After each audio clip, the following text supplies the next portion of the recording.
Living for a living, baby. How you doing?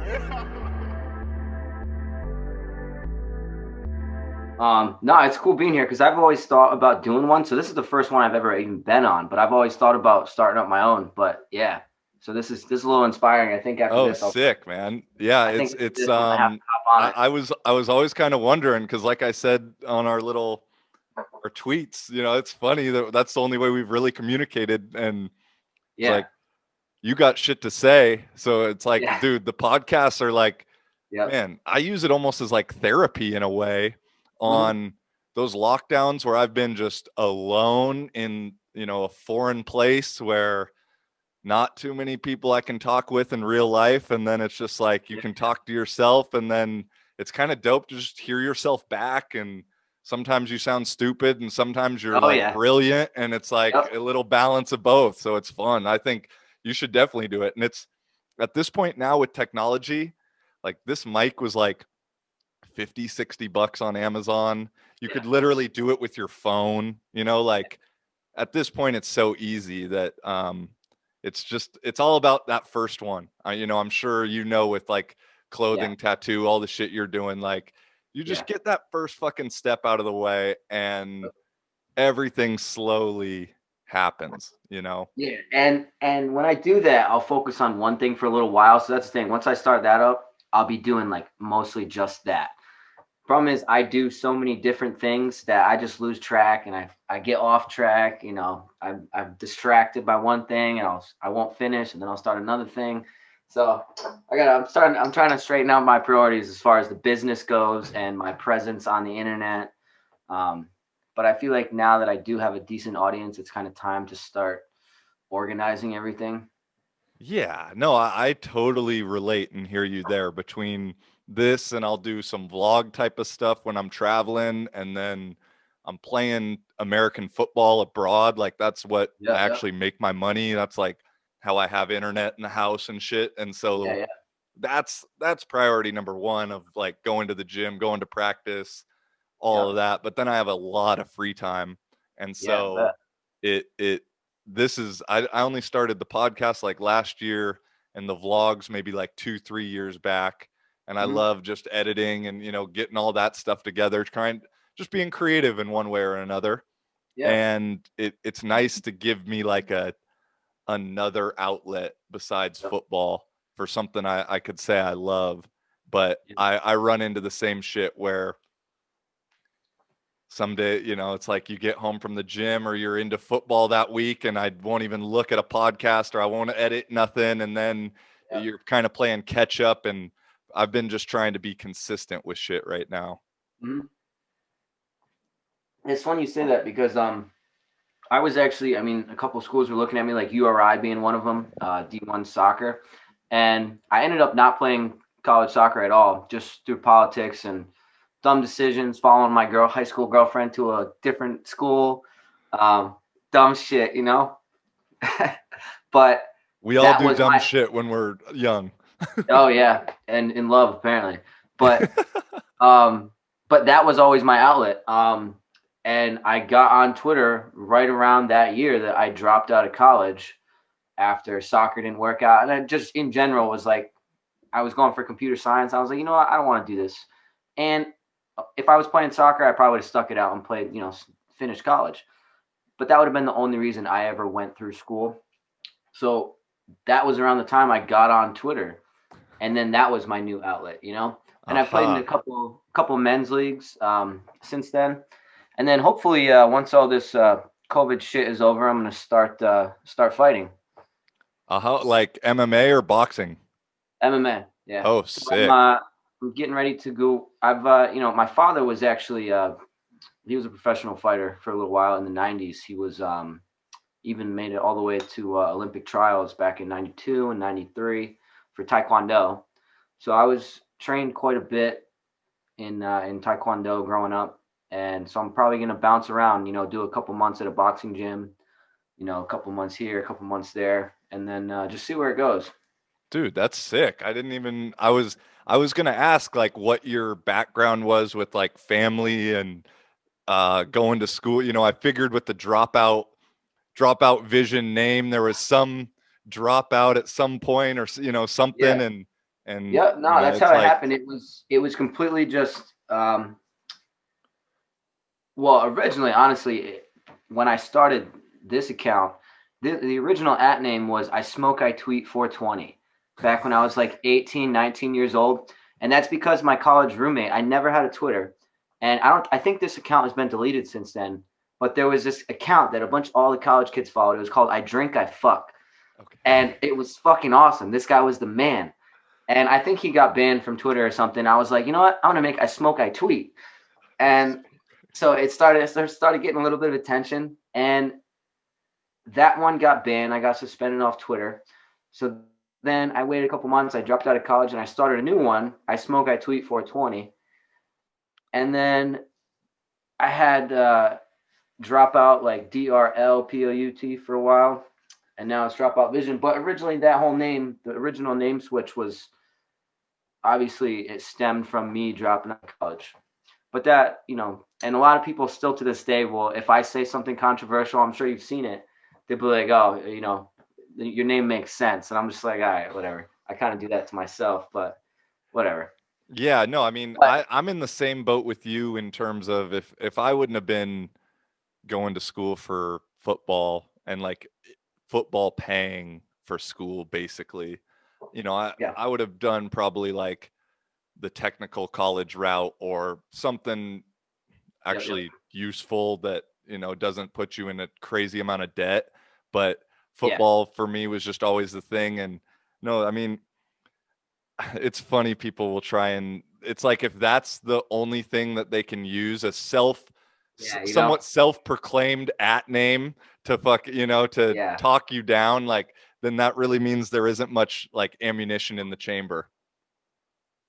No, and I haven't had to do it in a while, but if someone really like challenges me online, I'll record a video and reply back to their tweet with a 2-minute video of me talking.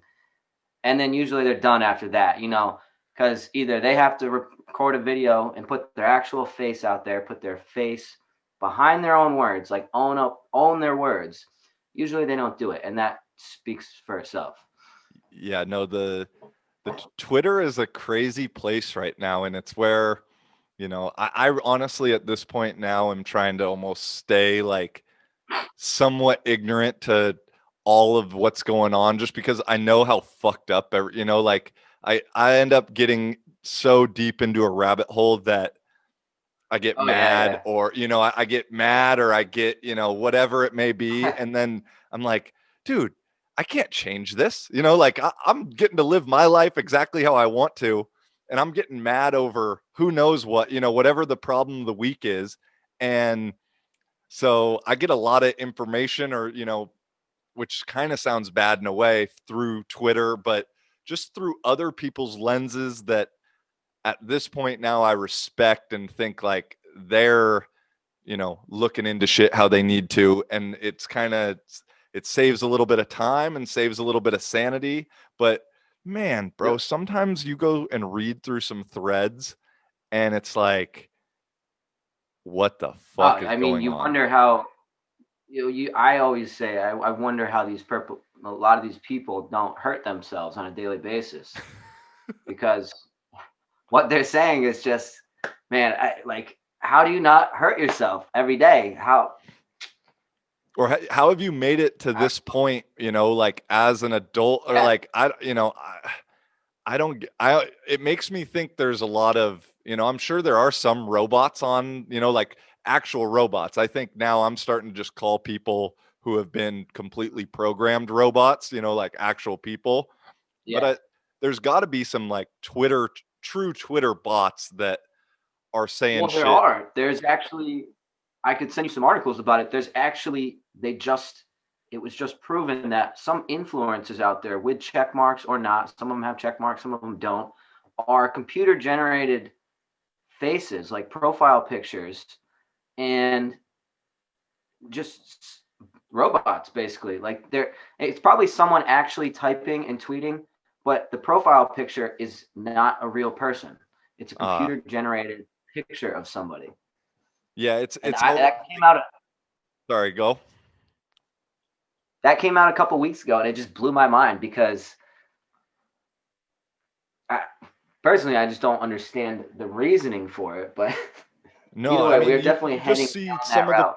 some of the people that'll with, teddy bears or dogs or cats or whatever, and the shit they'll say regarding, whatever the hot topic, vaccines, COVID, fuck, any genderism or gender fluid, whatever the hot topic Yeah, is of that thing. And they'll have like just the perfect media, like scripted yeah. response that you're like, dude, Yep. there's no fucking way this person's real. And if not, there's just no thinking going on. Well, and a lot of people too. A lot of things that I see, it seems most people on Twitter are depressed. Like all they do is complain about their lives, and I'm just like, I'm wondering if they're exaggerating on Twitter for attention, or if their life really does suck that bad. To probably nobody's fault but their own. Yeah. But I've read a lot of people's tweets, and like even I have a lot of people muted, like even people who look up to me and purchase my gear and whatnot. I'll have them muted so I don't check their page and just like want to block them. Like, no, I don't want someone like you wearing my shit. Um, but yeah, dude, it's a crazy place. It's No, and nobody really has any real thoughts of their own anymore. They see a viral tweet and they either retweet it or they say the exact same thing, and they claim it's their opinion when it's really not. It's just the first one that they heard that sounded kind of good. for sure. And yeah, and someone they kind of like said it. And, a couple things of that, what you said is we've made victimhood like become a currency almost at this point on like socially and social media, and people run with that attention because like you said, I mean, I feel bad in a way and I get it because they probably are sad and feeling bad, but at the same time want to take zero accountability for their life and for their feelings and for whatever. And so it's like I get it, but then also the idea of accountability has just become like rare, and like saying Yeah, yeah. something's my fault or I got to do this for myself or whatever makes you now like selfish or a conspiracy guy, like depending whatever way they want to run it, they can run it in so many different ways now that it's frustrating because but that's why what obviously drew me, I don't even know how long we've been following each other now, but it's like, dude, this guy wasn't ever fucking scared to say shit. And I'd say over for me, maybe the last, like when you're college athlete, they're always, you got someone in the athletic department monitoring your stuff. And then I kind of get like, Yeah. even though like pro ball out here is still like semi-pro, in a way, and no one, but there's still kind of that idea of like I don't want to say something to fuck up like my next deal, but in the end of the day, Well, it's like I got to say what I'm going to say, like I'm going to speak my shit because what else am I going to do? so what's funny about that is I've had over the years many followers. I mean, I keep in touch with this girl from Sweden or Switzerland. I think it's Switzerland, but a lot of European, people that follow me who live in Europe are like, they'll message me and be like, dude, I love what you're saying, but I can't retweet that. Like I could never tweet that. I could never retweet it because you say I'm talking about, my take on racial injustice. Say we start talking about Islam or whatever it is, the Free the Palestine movement, and I chime in on it. If it goes against, the government's take on it in a certain country, they're like, dude, I love what you're saying, but I can't retweet that. But I just wanted to message you and let you know that I appreciate it. And I just think that's fucking wild. I think that's absolutely insane. For sure. Yeah. I've had like, through traveling, I think I was in like Serbia, and at the hostel there was some dude from Iran. We ended up talking for like 30 minutes about just life and how it is in Iran and everything, and how it's, very different than the way we're showed it and it's portrayed in American media. And I was like, hey man, would you like, could I get you on the vlog of just like us talking or like me asking you a question here and there. And he was like, no, like if, I don't think because I Natalie know liked it's it. so rare that it could have like that the government could see it, but if so, like I just They wouldn't could have. want that to happen. Yeah, no, for sure. Yeah, no, I got to start doing some traveling. I've been to almost all 50 states. I got Alaska left, and I'm kind of a very what's the word? Methodical, I guess, in the way I go Okay. about things. So I kind of am refused. Like I've had many opportunities to go outside the country, um, but I just want to hit Alaska first, and then I'm just going to start traveling all over the world. Damn. So you're at 49 right now. Yeah, I'm at 49. I had probably over half of them crossed off by the time I was like 14. My parents took me across the country for like 3 months. My brother, my younger brother, and my two parents, we went across country for like the whole summer, like 3 months, and we crossed off probably close to 30 states. And then Oh, after that, sick. I was like, this is what I want to do. I just want to travel all over the place.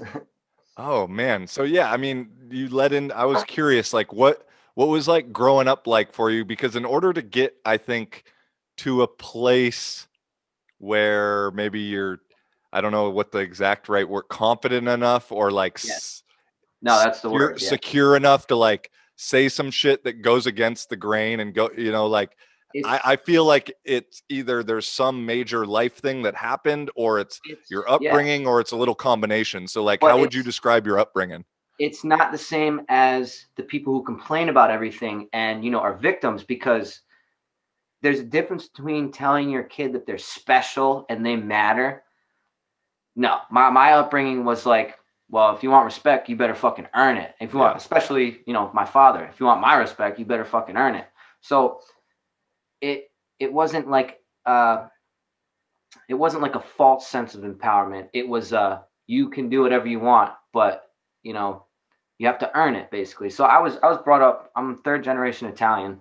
Um, my grandfather's full Sicilian, and then I have Italian on the other side. So I was brought up very old school, like, and my father, he was a fighter. So I was brought up pretty rough compared to, but brought up very privileged, I would say, very privileged. So that does give you a lot of opportunities to branch out and really, explore what you're good at, as opposed to just finding a way to get out of, do a little better in life. But yeah, I was raised in a way that I think would have a negative effect on a lot of people today, Mm. but maybe How not. so? What do you mean? Um, I think I don't know. I you can't you'll never know, because they weren't raised that way.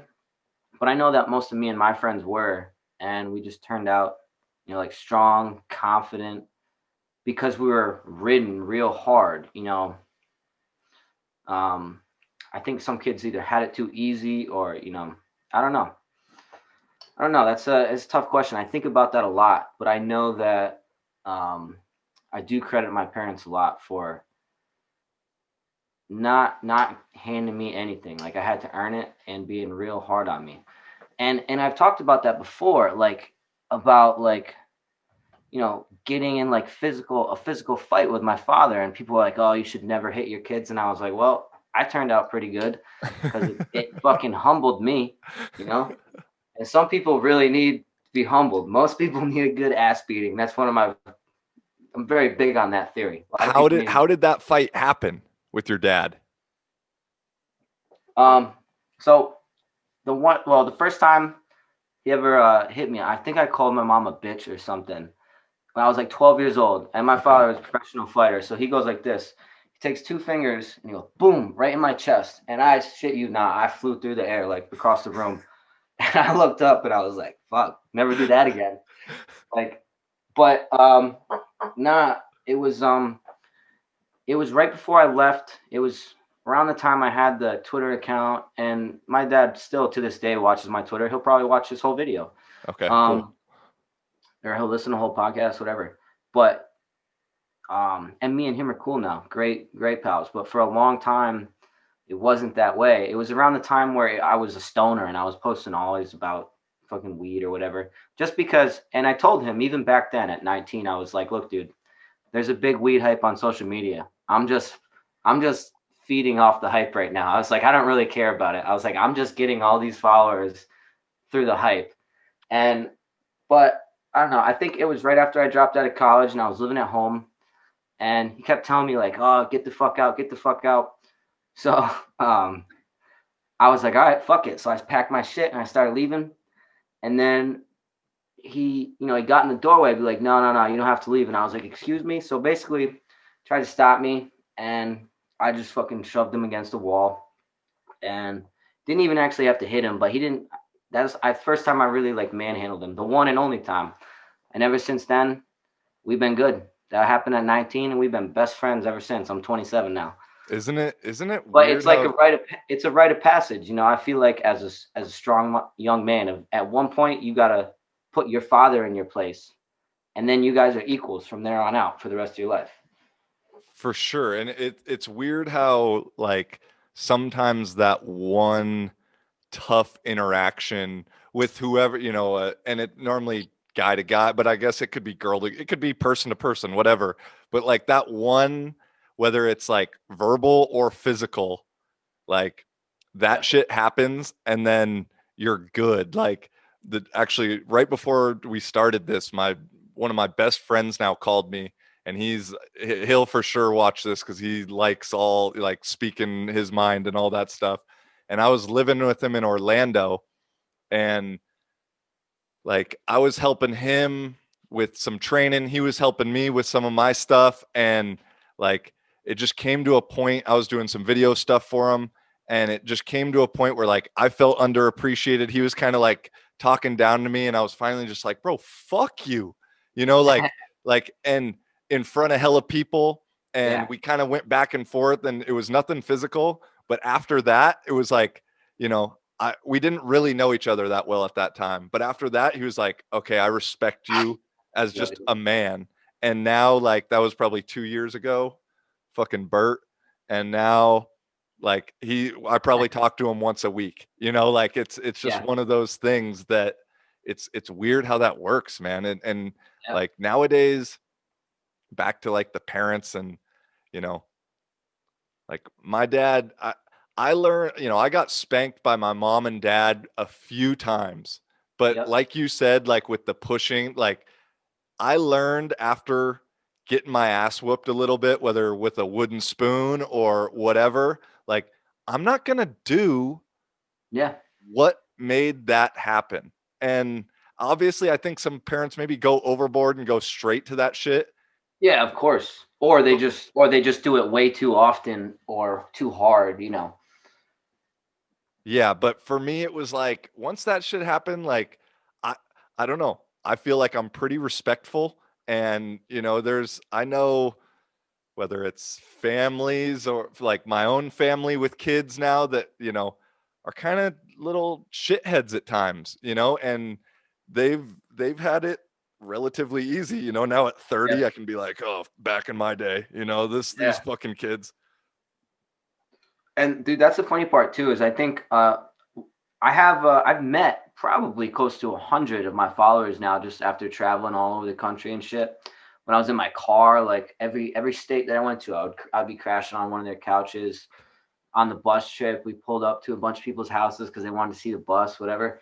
But so that's Yeah, why I I have want to that. get Like, into that at some point too, for sure. Like, dude, that was awesome. But I definitely, and I've said this before to everybody, I don't recommend doing the bus thing.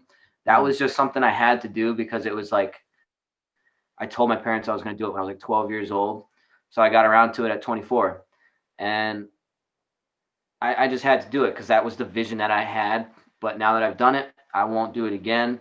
And I tell people not to get a bus just because it was it was so expensive on gas. I mean, going cross right. country, I must have spent $15,000. I mean, we were getting literally 7 miles to the gallon on the highway. So now we're going through the mountains uphill and stuff. So you're talking 3, 4 miles to the gallon, Oh my God. and diesel's $3 a gallon. So it's like $300 gets me about 300 miles. I'm getting about a mile a dollar. So Oh my God. Dude, we must have spent $15,000 just on gas, let alone a 30 rack every night, a 30 rack, a bottle, food, Yeah, and exactly. whatever. And we balled out. We didn't shortchange anything. Like, oh, we want to go rent fucking some jet skis or a canoe or whatever. We just did it, And and and you and were then we ended up, tattooing along the way? Like, is that yeah. how That made a little bit of money along the way, yeah. And then I brought gear along the way. Like, I think I had like 10 skateboards left. Like, and we were sitting in Portland, and we were kind of out of money already. I think we spent like a lot of money just in the first like 2 months, and we were kind of just sitting in Portland, which I'm not a fan of. Yeah. I'm not a fan of Portland. I was like, damn, I want to get out of here. So I dropped the skateboards, the wood burning that I do. I wood burned some skateboards, and then I sold, $1,000 worth of them in like a couple of days. And I was like, all right, that's enough to get to San Diego. Damn. So we just That's did a it. We just did it that's a on the trip. run. We just did it on the run. Yeah, when I needed some money, I would sell a skateboard, fucking drive to somebody's house, tattoo them. We just did it. We did it real. We And definitely saved up. We left with a lot of money, but that the bus just sucked a lot of it down. at this point, like, what was like your with the followers? Where were you at with the clothes? Like how like shit. Actually, let's kind of backtrack a little bit. Back up, What like the was the story. yeah? Let's get the origin story of the brand because like I with living for a living shit. The reason that I'm super interested also to talk is like the just get the idea for I have ideas for some kind of my own branding type of shit too, and to hear Yep. someone who's doing it at like the organic grassroots level, which is how I'd want to do it as well. What was like the origin story? What was the first sale? That kind of thing. So after I had that fight with my father, I came home, and it was because I had the account was about weed at the time because I was a stoner. And like I've always done, I just post about whatever I'm doing at that point in my life. And it just happened to be that at that time. So I came back, and I spent about a month, and I think it was during January or just December of like 2014. And that was one of the coldest winters that we've ever had. And I'm living in my little Chevy S10 bench seat, just one bench seat across the front. And it was cold as fuck. Like, I woke up a couple mornings with like frostbite on my feet. And I came back after I got a text from them. I said, all right, you can come back. And I said, all right, we're never doing that again. We're not yelling. We're not getting physical. We're not yelling. And we're definitely not getting physical. I said, we're going to talk like adults from here on out. That's it. And I think he started like pressuring me, kind of pissing me off again. And I was like, I wasn't even ready yet to drop shirts, but I said fuck it, and I dropped some white T-shirts that I was printing in their basement on February 1st, 2015. And I run back upstairs after like a week, and I'm like, look at that, $5,000 in my PayPal account, 1 week. And after that, they kind of got the picture that I kind of knew what I was doing. So they got off me after that. And then, dude, so that, like, without him pissing me off, that wouldn't have happened maybe. Right. And then I just started doing drops, drops, drops, drops, drops. I was like, damn, I should go, travel the country, meet all my followers now. So then I left in my car and traveled around the States for like 6 months, or I think like 4 or 5 months. Was living in San Diego in my car for a little bit. Came Just home. like figuring out where you're gonna go the next day, or did you have a plan in mind, or like Yeah, I went to like one of my favorite spots. I've been to like Moab, Utah, for example, like 4 times, 4 or 5 times now, because that was one of the parks that I really loved, the national parks that I loved when my hell yeah? parents brought me there when I was 14. So almost every time I drive the country, I stop there. So I kind of went to those same spots again on that first trip, and then you know then I came home, and me and my boys, we had like a bachelor pad, and we didn't really do much with the brand for a couple of years because I got home and started making crazy money working at the nightclub and got into some bad shit. So I wasn't really in a place to be selling, my message. I wasn't gonna fake it. Like I wasn't really a good influence, if you know what I mean. Okay. And so I don't think I sold any gear for like 2 years almost. And then kind of pulled ourselves out of that by saying, yo, let's go buy a bus and go travel the country. Let's do it again. Except not just myself. I'll bring these guys. So what, And this like is you in a bad place, like drugs and shit, or yeah, like, yeah, yeah. okay, Yeah. Yeah. So, I was like, all right, well, let's detox. Like okay. drugs, alcohol, everything. Um, so I was like, let's just do a detox. We'll be on such a natural high traveling the country in a school bus. Won't even think about it, And that's exactly what it did. I mean, I didn't touch anything really besides drinking and weed for, probably the entire trip, like 8 months. Um, Sober. that's sober for me, man. No, I know. I'm just giving you shit, bro. I totally get it. That's sober for me, man. I mean, I've been very good right now, especially because I'm, getting back into like being an athlete. I quit cigarettes. Still a little bit of an alcoholic, but I'm working on that. I mean, hey, everyone, like, I don't know where I heard this or read this. It's like everyone has a vice, and like if someone doesn't have a vice, watch the fuck out, Yeah, because they the gotta be person a is like psychopath. a sociopath, or their vice is something real fucked up that you don't want to know about. That you don't see. Yes, exactly. Exactly. And so, like, I think it sounds like, from my, beginner outsider perspective, like you got a handle on shit, and like you Oh know yeah, no, yourself pretty fucking well. oh yeah, no, I've always, I'm very self-aware, so I know if something needs to be fixed. I'll know, and maybe keep doing it, and that's kind of part of my personality. I'll do something until I don't like it anymore. Totally. That's just how I am, and that's the only way that I'll quit it. So like with cigarettes, I had to just smoke them until I fucking hated them. Yeah. That's the only way it was going to work for me. um No, I real but quick, I dude, I mean, I've been a career stoner my entire life, from starting when I was like 15, yeah, 15, and I mean up until maybe this last year, 2019. So, about 14 years. And of those 14 years, probably 10 of them, like every day, even through Division 1 football and all yeah, that shit. Like, there's ways to get around the tests, and you kind of know yeah, when you got to be chill and when you yep, can't. But, um, I finally, maybe in the last like year or so, to kind of what you said of like, it's just not as much fun for me as it used to be. yeah, And like I mean, lockdowns, I kind of got back into it because I joke around yeah. sometimes, So did like I. Yeah, getting high, like the way am used to smoking. It's like if there's no such thing as like recreational smoking for me. Like if I have the weed, whether I want to at the end of the night or not, it's gonna get smoked.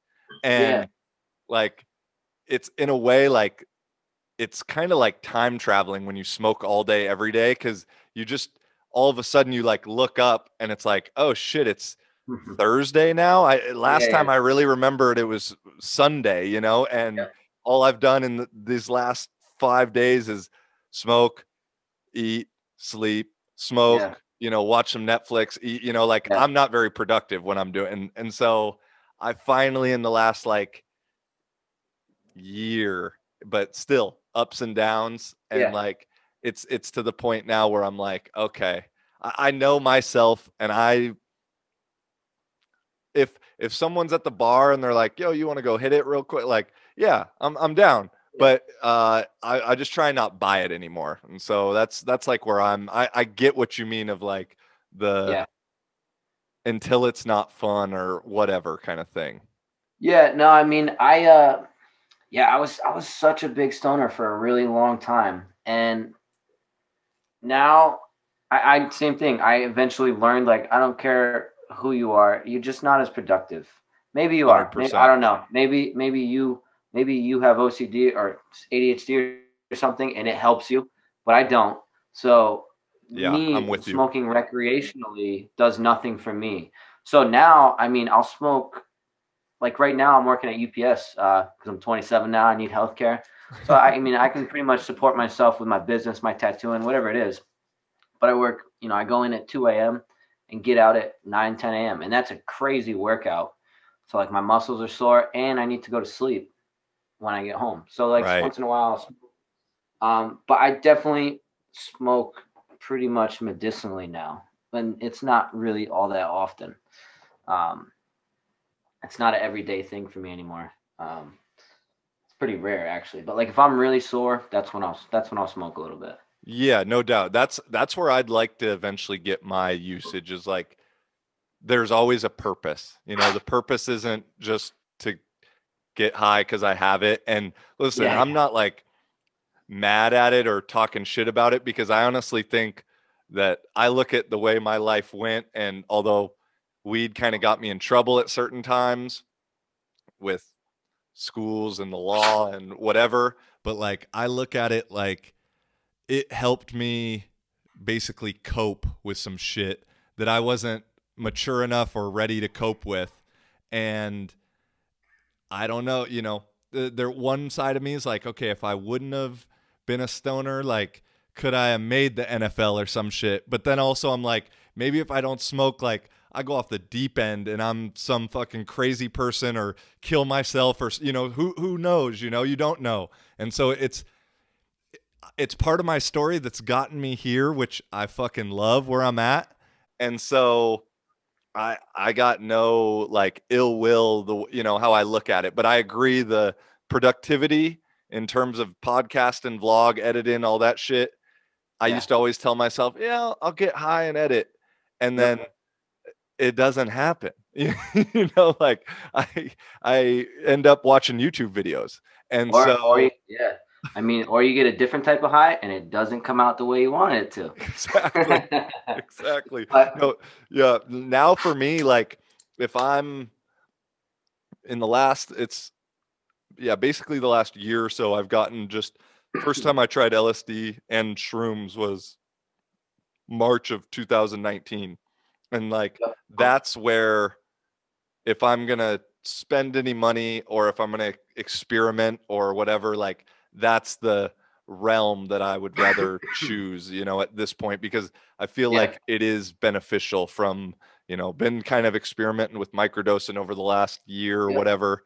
And that's where I feel like my money is most used. I'm not yep. like a cheap person, but money is such a principle to me that Yeah. like I want to feel like I'm getting bang for my buck. Yep. And I'll tell you what, I've experimented with a whole bunch of stuff. So I'm at a point now where I've learned something from all of it and don't even have the desire to really shrooms, LSD, any of it anymore. Really, I think I've learned what I needed to learn from it, and that's the dangerous part about LSD specifically, um, and shrooms too. I mean, you're supposed to trip until you figure out what you're what you're trying to answer basically. For And sure. the problem with some people is they never answer those questions, and they're the same ones to go on Twitter and say, "Oh, it opened my mind to all this shit."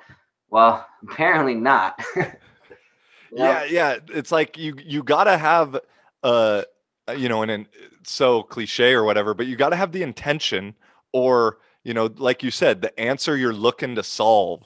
And once that's solved or whatever it is, like no, it's cool to hear you say that because I don't the way I'm using or have been using it's like very minor. Like I have a theory that I'd like to get into once I'm done playing and can really kind of maybe experiment. But like I think LSD and shrooms are incredibly like performance enhancing if used the right way in like the Can sporting be. realm.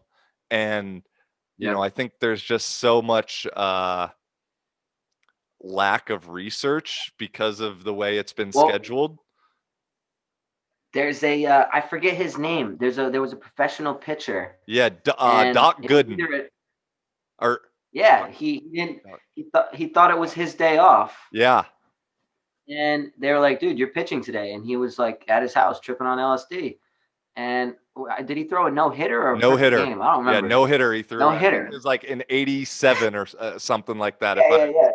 no, that's one of the craziest So yeah, stories, bro. And that like that's wild. And there's I've been wow. trying to read more articles and stuff regarding like sports and psychedelics. And um I found this one, I don't like I said, there's not a lot of research on it because the way it's been classified and scheduled, and it's like Yeah, they can't legally do the research, but there's some article or an excerpt from a book. I can't even remember. I found a PDF that talks about like the presence of it in extreme sports, whether it be big wave surfers or, big mountain snowboarders, skiers, free climb rock climbers, and just these things where you have to have like an insane concentration in a yeah. time of like literal life and death and be able to Well, stay calm. it's. I mean that's like the slogan for my brand for Dropout is drop your fear, and, and there's a lot of articles about it. It's there's no difference if you're on a balance beam like 4 inches off the ground, you can probably walk across it very easily, and you're not even going to stumble. You could walk across it with your eyes closed. Now, if they put that same balance beam, across two skyscrapers, most people you're gonna fucking fall and die Yeah, because you're afraid. But there's no really realistically no difference in the physical act. It's all up here. totally. No, no, for sure. And I mean, and that's it kind of goes on to say is like, those guys who are doing crazy height free climbs where one slip, but it's really, like you said, it's no difference than being 2 feet off the ground, Yeah. but mentally it is. And I mean, no, that's something that I'd like to get more into. And I've experienced a little bit in the small kind of experimentation I've done maybe over the last year and a half. And like in terms of throwing a football, like, and I'm not like playing games or even practicing, like while on it, not doing the Doc Gooden or whatever that guy's name is or anything, but just Yeah. like that next, what I noticed, the first time I really noticed it was first time I did LSD was in Venice Beach in like March of 2019. And I moved to Finland to play like a month later. And that off season or that preseason, it was like wherever I wanted it, it went there. Like, I mean, Yeah. and I've always been good, but like not Are like you that. playing quarterback? Is that what you Yeah, I play? play QB. And Really? Where'd you go to? Did you play college in the States? yeah, so actually, I played a year in JUCO in Cali, like in the Bay Area, and then a Yep. year at University of North Dakota, and then I finished Yep. up University of New Haven, New Haven, where? Connecticut? Connecticut. Oh shit, man. Like I think when Home we state.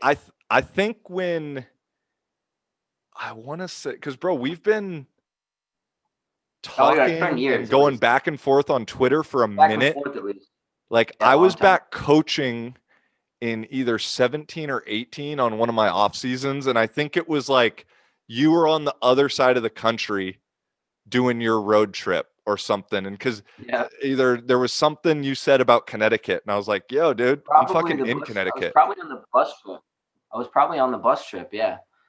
Um, it's funny. My boy played. Fuck, where did he play? University of Wyoming. Okay. Yeah, probably. He's 27, so he might have been there. No, he wasn't. Probably wasn't there yet. It's funny. He got scouted to University of Wyoming for wrestling. Like got a scholarship and everything. Didn't end up playing, and then just walked onto the football team and made it. Wow. Yeah. Oh, I mean, I was fortunate enough with how, I mean, fortunate and not like the college career twist and turn Yeah. all over. I'm originally from Seattle area and down in Cali for a year or two, North Dakota for a year or two, and then finished up in Connecticut for a couple years. And Yeah. it's been dope. Like ever since I've been 18 now, like for the last 12 years, damn, it's crazy when I put it like this, but for every 6 months to 2 years, I've moved somewhere, Yeah. and normally somewhere new. And so whether Yeah. like now in Europe, I've lived in Portugal, Spain, Czech Republic, Poland, and now Finland. And Yeah. um, like people are like, how do you move around so much or whatever? I was like, dude, in college I was doing, but Yeah. Yeah. I from 0 to 18 never moved. So, same house my entire life. Didn't really get to Yep. travel, playing 3 sports growing up always. And then it's kind of like I can always remember when I was young being like, yo, I want to fucking move. Not like I didn't like where I was, but I just wanted to Yeah. experience the whole movement process. And now, Yep. dude, Yep. that's all I do. I'm slowly kind of getting back into the vibe of like, I wouldn't mind finding a place that I can call home base Yeah. and then travel from there, rather than having to fucking pack up all my shit every time I move. Yep. Yep. That's kind of where I'm in the process of now. I I went out to Colorado and hunted some elk, and while I was out there, one of the dudes, he was like, "You want a job?" And he owns this giant electrical contracting company in Denver, and I was like, yeah, this dropout stuff is fun, but so actually that's what I'm doing right now. I'm getting ready. I'm just saving up. Eventually going to go to Denver probably Okay. and get a big boy job, man, and just do all the same stuff that I'm doing just on the side, but with no pressure of it like supporting me. Okay. So yeah, I mean, shit, one of the questions I was going to say was like, what's the next goal, the next thing? And so you, Yeah, I mean, cause dude, the brand seems like it does well, but you just don't want it to does have it well. be the It sole does well when I want priority it to, thing. you know. Yeah, it does well when I want it to. I mean, I've never dropped anything and it not sold out. Um, it's just at this point, it's I'm looking to do a lot more with it than the clothing. You know what I mean? So I'm getting close to being almost done with the clothing. Maybe doing more exclusive drops and whatever. But if people support my brand and the logo that represents everything that I say. They're basically buying my words. They're buying the message. Whether they just respect it, it inspires them, whatever. So right now I'm really focusing on trying to finish up my book and I wanted to get it out in 2020, but now I'm 2021. Obviously, is the goal. Okay. Um, but Like that's a my main focus memoir, right now. like autobiography, like what, or what, how would you describe it? So I'm actually. It's funny that we're talking about it now because I was getting ready to record a video and make it my pinned tweet. But I'm going to. So I'm going to start releasing pages from certain chapters. I'm going to let people actually pick and respond back, like give them options of what chapters they want me to release a couple of pages from. The longest chapter is by far the longest chapter. I think I have like 7, 8 chapters plus an introduction, and the introduction is 3 to 4 times longer than most of the chapters. So the Okay. introduction is close to 100 pages, and it's basically I don't think we even finished because we just got on some other topic like this, my story, my general story. But basically, from the time I like dropped out of college till now, so from like 19 to 27, kind of like a chronological story of how the brand and myself kind of evolved. Oh, Um, sick, man. and then after that, it's each chapter is pretty much not really related, but I kind of order them in a way that it makes sense. Like one is completely about substances and you know them being experienced. That's one of the longer chapters. It's them being experience you have and that chemically changing the makeup of your brain for the rest of your life, which is really no different than um, something that you experience in general. Anything Right. you experience in your life, whether it's because you put something in your mouth, whether it was food or a drug or something somebody said to you, they're all the same. There's really no difference. One is just, right now, every time you're stimulated, chemicals are being released in your brain. So just, there's no difference between that, everything that we go through in life, you get sad, angry, happy, whatever, is no different than ingesting, say, a foreign, chemical and forcing it to happen. There's really no difference, but it does alter your personality and the chemical makeup of your brain forever. So I talk a lot about that and how really, those experiences made me realize that they're really not necessary. Um, and I talk about how certain things can ruin a lot of people. I myself always knew that I wasn't going to be one of those people and that it was intentionally to learn something. Um, that's a really cool chapter, in my opinion. I think people are going to like it. Interesting, man. No, I I like how you talk said about, it's all about ingesting, whether I it's, talk about, yeah, yeah, because that's your diet. Your diet is not just your food. It's substances, it's food, it's the TV you watch. Those are all things that you're absorbing in for one way sure. or another. 100%.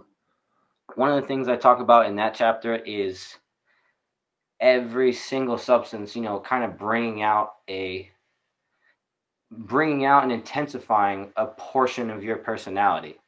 Um, with uppers, downers, you know, they all bring out like a little piece of you, exaggerate it a little more, intensify it.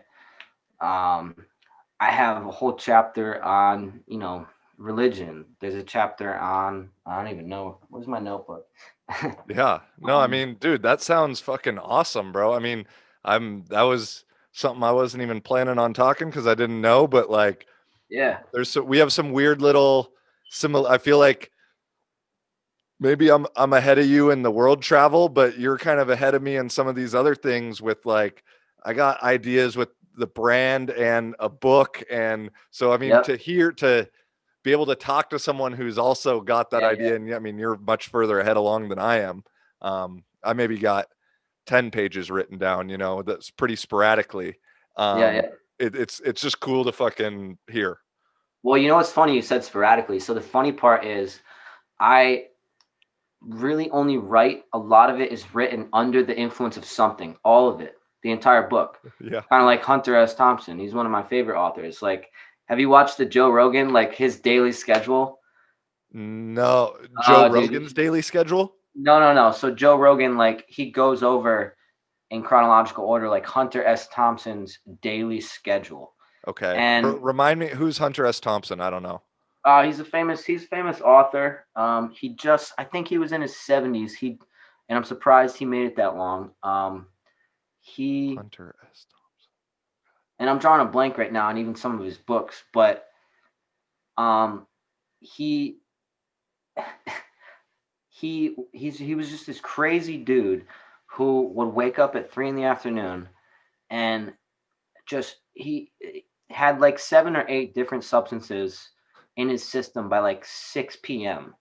And then he would sit down 7 days a week, and from 6 p.m. till midnight, he would listen to porn in the background and write.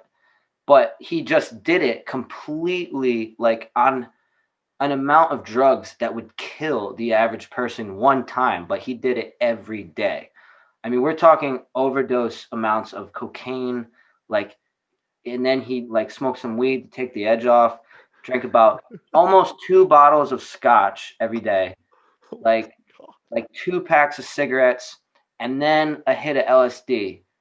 And then at the end, when he was done writing, he would, take some like sleeping medication or something. It's amazing that he woke up every day. But and Joe Rogan, there's a YouTube video about it, and Joe Rogan like played it. It's absolutely insane. But I didn't necessarily even know about that when I started writing, but I just kind of did this naturally. I would do that, not to nowhere near to that extent. Usually just when I got home from the bar, I would be in the mood to write. Or some days I would get stoned and I'd be in the mood to write. So I'd write. And then the next day, like in the morning when I was sober, I would edit it so that I got the best of both. Like It's some moments of genius, but some of it make no sense. But then in the morning, I just rewrite it to make sense. And I look at that as kind of, I think it was either ancient Greece or ancient Rome. They politicians would they would discuss and vote on everything twice, and it was usually wine, alcohol and opiates were the Okay. two. They would discuss things in two different states of mind and then take the average of the votes. They would discuss something sober, vote on it, then they would get absolutely fucked up on on opiates and wine, and then they would take a second vote just to see it from two different points of views, two different states of mind. Damn. No, Yeah, that's, I mean, and it's it's smart in a way, man. I mean, the I've said before on here, like, the problem with like smoking weed all day every day, or doing basically any sub all day every day, is the fact that, like, weed kind of like shifts your perspective from maybe here to yeah, like here. But if you're high all the time or drunk all the time or whatever all the time, then this becomes your perspective. And yes, then you don't ever get to even see it straight on in that other way. And exactly. having both is just so valuable. Oh, it 100% is. I mean, sober is our true natural form, obviously. So it's definitely it's the most. I mean, obviously, it's uninfluenced, so it's pure. It's the most pure form of your consciousness. So, you know, you might not like it sometimes, and that's the reason that people do drugs, especially with alcohol. It's to drink your problems away or whatever. Um, that's not necessarily why I drink, but I don't really know why I drink, to be honest. I actually don't even know. Um, but that's one of the problems with weed is there's really no negative aspects to it. Like if it fits your lifestyle and you can go to work and you pay your bills and whatever, you don't notice that there really is no negative side effects to it. So there's no reason to not be high all the time. Besides the fact that if you had to take a break for a little while for a drug test or whatever, you go back to sober and realize, wow, this is a completely different state of mind. Totally. You just forget you're in this cloud all the time. And so once I stopped being a stoner, like that's why I haven't really ever gone back to it because I don't know. It just doesn't. It's not the same anymore. No, I can relate completely. And like I said, it's only been in the last year or so, and there's been a couple like instances, like I said, through the lockdowns, where basically I got the reminder again of that cloud, of the fog, where I was back in it, and then you come back out of it and you're like, whoa, dude, like I could have been way more productive. I could have, done this and that or whatever. But um so where are you at with the book though? Like how much more do you see yourself having to do, or um Um, where are you at? it's honestly, I mean, I could release it really anytime. It's just, especially after going to Colorado, that trip was crazy. Like being able to be up on the mountain with my grandfather, who's 81 years old. He's still out there riding horse. That's just something else that I got to write about now. Uh-huh. So it seems like that I just keep doing and experiencing shit that I want to write about. So the book just keeps getting longer and longer, bro.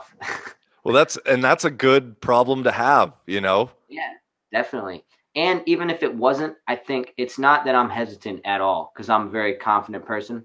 So I'm not hesitant, but I'm a perfectionist. So I'm not hesitant, like worried about.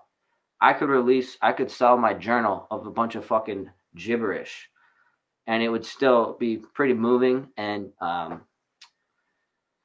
informational. I don't know, whatever. It would still be great, is what Yeah. I'm getting. But I just know that even if I'm not doing new things, the more I look back on stuff, the more I kind of learn from past experiences, and I keep rewriting it better and better. So I think I'm pretty confident that everything I've experienced up until now is what I'm going to put in the book. I'm not going to extend it anymore um, based on new experiences. So right now I'm really just in the process of editing it, but it's pretty much done. What's it going to be called? You have a title? I don't know what it's going to be called yet. I Okay. have no idea. I know that I have the cover photo. It's one of the more iconic photos from the bus trip. It's my two buddies that came with me, with their packs on, walking into the mountains in Wyoming, and it's just it's my favorite picture of mine that I've ever taken. It's quite honestly an incredible fucking picture. Um, but I don't know exactly what it's going to be called yet. Well, that's why you're not ready to release it. Like Oh yeah, the exactly. timing is always right with all that shit, and it'll Yeah. come when it needs to come. Well, I mean, to be completely honest, like I'm not even worried about the name, so it's not even that. I'm really just not even worried about the name. Like when the book is done, I'll just name it whatever. I'll just put my fucking Twitter handle on the fucking cover, and people are gonna buy it. And that's part of the other thing. I've said I was going to talk about the book, but in that video that I was about to post it, I might do it when we're done with this. So you'll see me post it probably later today. But part of the reason I really like don't give a fuck about offending anybody is because I've made an impact on enough people where if I release the book tomorrow, for example, it's gonna go like 500 copies will go like in a day. I know that, like, no questions asked. um and then people are going to show their friends, so that's really what I'm focusing on now. I know that once I release the book, my status and I guess recognition it's going to like bring me to a new level when I release the book. So I could care less about hurting people's feelings. Like at this point, I have such a great local following because Yeah, I'm I a mean, I think, bro, at this point, you don't care about hurting people's feelings. So I think we can say that yeah, no, I am. accurately. I never have been, but back in the day, that was kind of like a marketing tactic where it was like, pissing people off. Some people just thought it was funny. They might not even agree, but they would follow me because of that. They thought it was funny when I would roast strangers on the internet or just shit on them. Okay. So, but now it's really not a marketing tactic. That's just me, like my true self. Like I don't care. I'm not going to. I could very easily, and most people with a following do. They say what people want to hear, so that they sell more hoodies, so that they get more sales on whatever it is. That's just not me. I won't sleep at night if I did that. So I just can't fake it. You know what I mean? So, and at this point, I really don't care, especially because the book is just one thing. But like, I know that I'm good with where my life is going. I can take that big boy job whenever I want. So I'm Yep. not worried about being a famous influencer or supporting myself off my art, tattoos, anything I do. I could care less. Yeah, no, I mean, and that's a dangerous. I mean this in the best way. That's a dangerous place to be for, like, I say, like, for society looking at you, or government, like, being able to know, like, no matter what the Yeah, fuck I'm gonna do, like, I'm gonna be good. And I, yeah. I No, I feel scare people. I scare people. exactly. I No, and I definitely mean, do. I feel very like this is, like I said, a fun conversation on multiple levels, because Yeah. I feel in that same way, whether it's through, podcast hasn't really like blown up yet. I had I did some like 12, 13 videos of vlogs from Nepal when I was there, that, like, that's what, like, got me to, I think I'm at 2,700 subscribers on YouTube now. That's But, awesome, like, man. it was just like basically 5 videos. One video really did it, but, like, I kind of know that there is the little bit of a formula. And so with the Yeah, podcast, I think it's a little bit longer of a game because it's such a longer medium, yeah, and you got to really, like, get into people, like, their minds, which is also really difficult at this point in time also. yeah, But in the way you say, whether it be either just football coaching, playing out here, yeah, ideas of a YouTube kind of thing for coaching, playing itself, or a book, like, the way you just says, like, I know I'm going to be good. Like, I'm not tripping on, or if I needed to go get a real job or whatever, like, I know I could find something that would yeah. fit And because into you my don't have life. that victimhood mentality, you're gonna be good. And the other part is you're not doing it same as me. I mean, obviously, I'm sure you know, like I don't care about the attention. Like that's not what I'm out for at all. For sure. So I could care less about that part. Which is why most people are either in it for the money or they're in it for the attention. People with decent sized audiences on social media. And I think that's why I have such not a huge following, but a very intense for the amount that I have. Yeah. Because I can confidently say I'm very unique compared to most of the people on the internet, like putting out what they put out. I definitely don't fit into any box. And for the most part, you can label just about everybody these days. You can slap a label on almost everybody. No, You for can't sure. you can't slap a label on me. I know that for a fact. There's no Dude, fucking way. fuck, There's no way. it's cool to hear that, man. Like, I mean, I tweeted the other day that it was like, I don't know if this shit's arrogant or stupid, but I don't know another human that's I doing saw what that. I'm doing. Like Yeah. I No, I saw really, that. I don't know. And like in the same way, whether, there's a lot of tattoo artists, there's a lot of like brand owners, there's a lot of people that do one thing that you do, Just but one. as a conglomeration, and with and everyone kind of has, we're all unique individuals and that bullshit, Yeah. but like to the degree, once you have to actually do action and put your Yeah. money where your mouth is, and now you've become this thing, or you've had some success, I should say, in Yeah. whatever avenue you're Keep doing that. passionate in, like then you can kind of talk on it a little. And so it's interesting to say, like, I mean, you kind of touched on it a little bit in a question I'd written down. I don't write a ton of questions down, but one thing I was curious is, like, it definitely seems like you're good at building the brand, whether it be online, online, obviously, like gaining the follower with multiple accounts that you've had. Like, I was going to say, like, how calculated has it been through All existence? right. All right. So here we go. Like, and because, like, All right. it's human nature a little bit, you know what I mean? But at the same time, I know it's not calculate, like, just take that question however you want it and run with it. It was never calculated. It just happened all naturally. But now I'm at a point where I don't use literally, I use none of my resources. Hmm.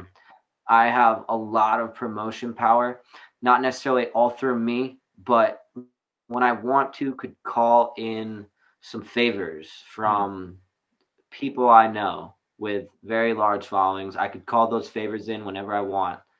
Um, and I don't need to. That's not what I'm doing right now. But if I want to, I have a lot of promotion. Like I could promote the brand. I could do just the clothing thing, and Dropout would turn into like a Supreme or a fucking, it turned into a Supreme basically.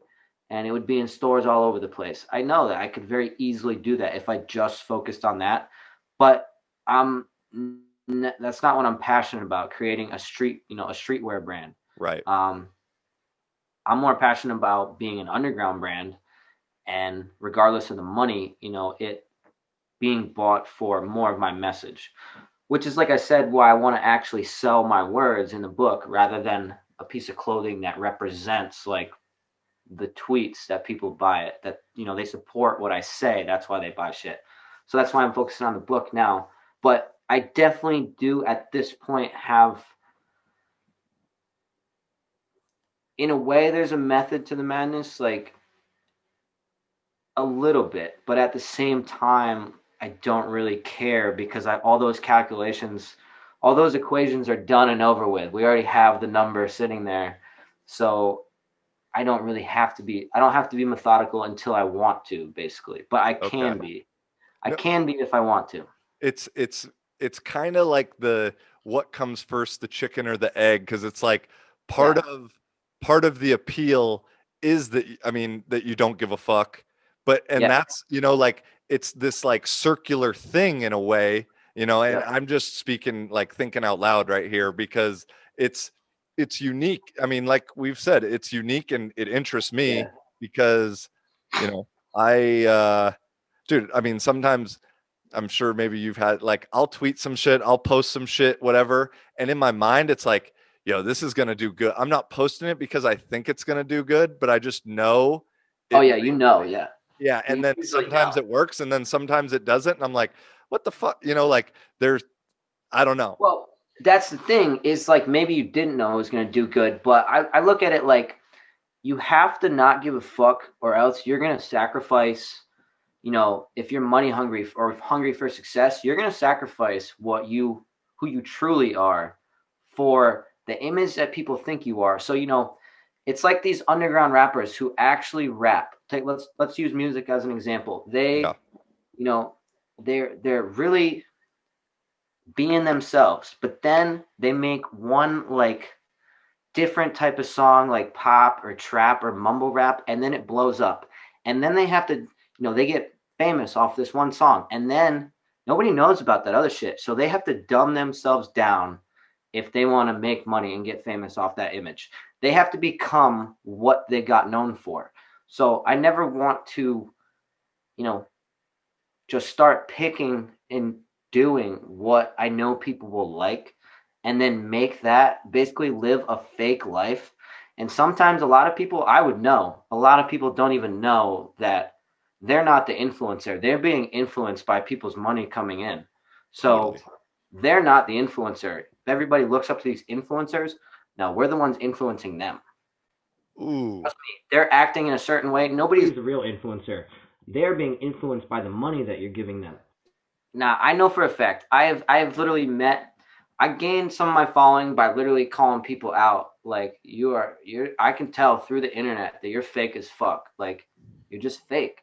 And most people are, man. And it's sad. Like once you get money, you have to not give a fuck about money. I'd rather be self-made and, you know, just not have a boss basically. If I pull in middle class by doing my own thing, or even just something I enjoy, that's fine with me. I would rather do that than live a fake life and be rich. 100%.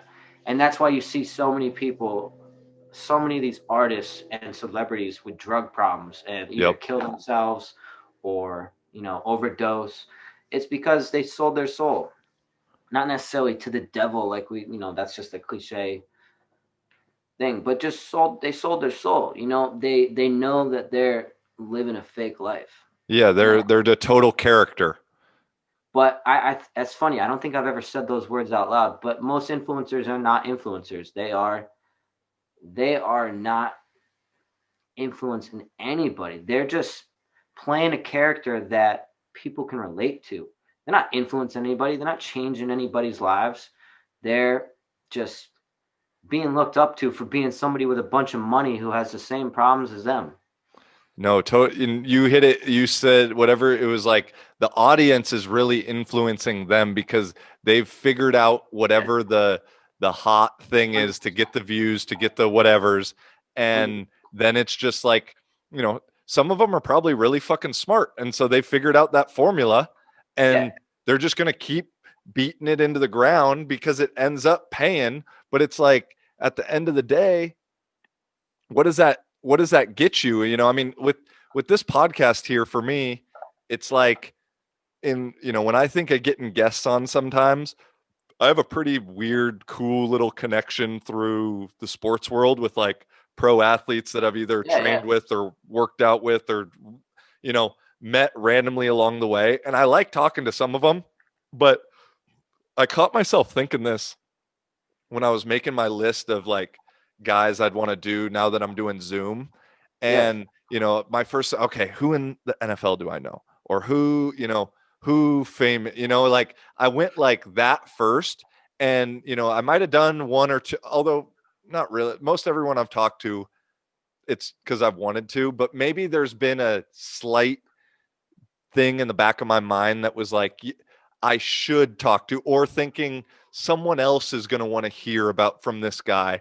Well, and that's okay though. I mean, that's I think in regards to that, if somebody's an interesting person, and hey, maybe I would love to start a podcast and have people make it be a challenge to come on. Be like, I'm gonna fucking test your metal and Totally.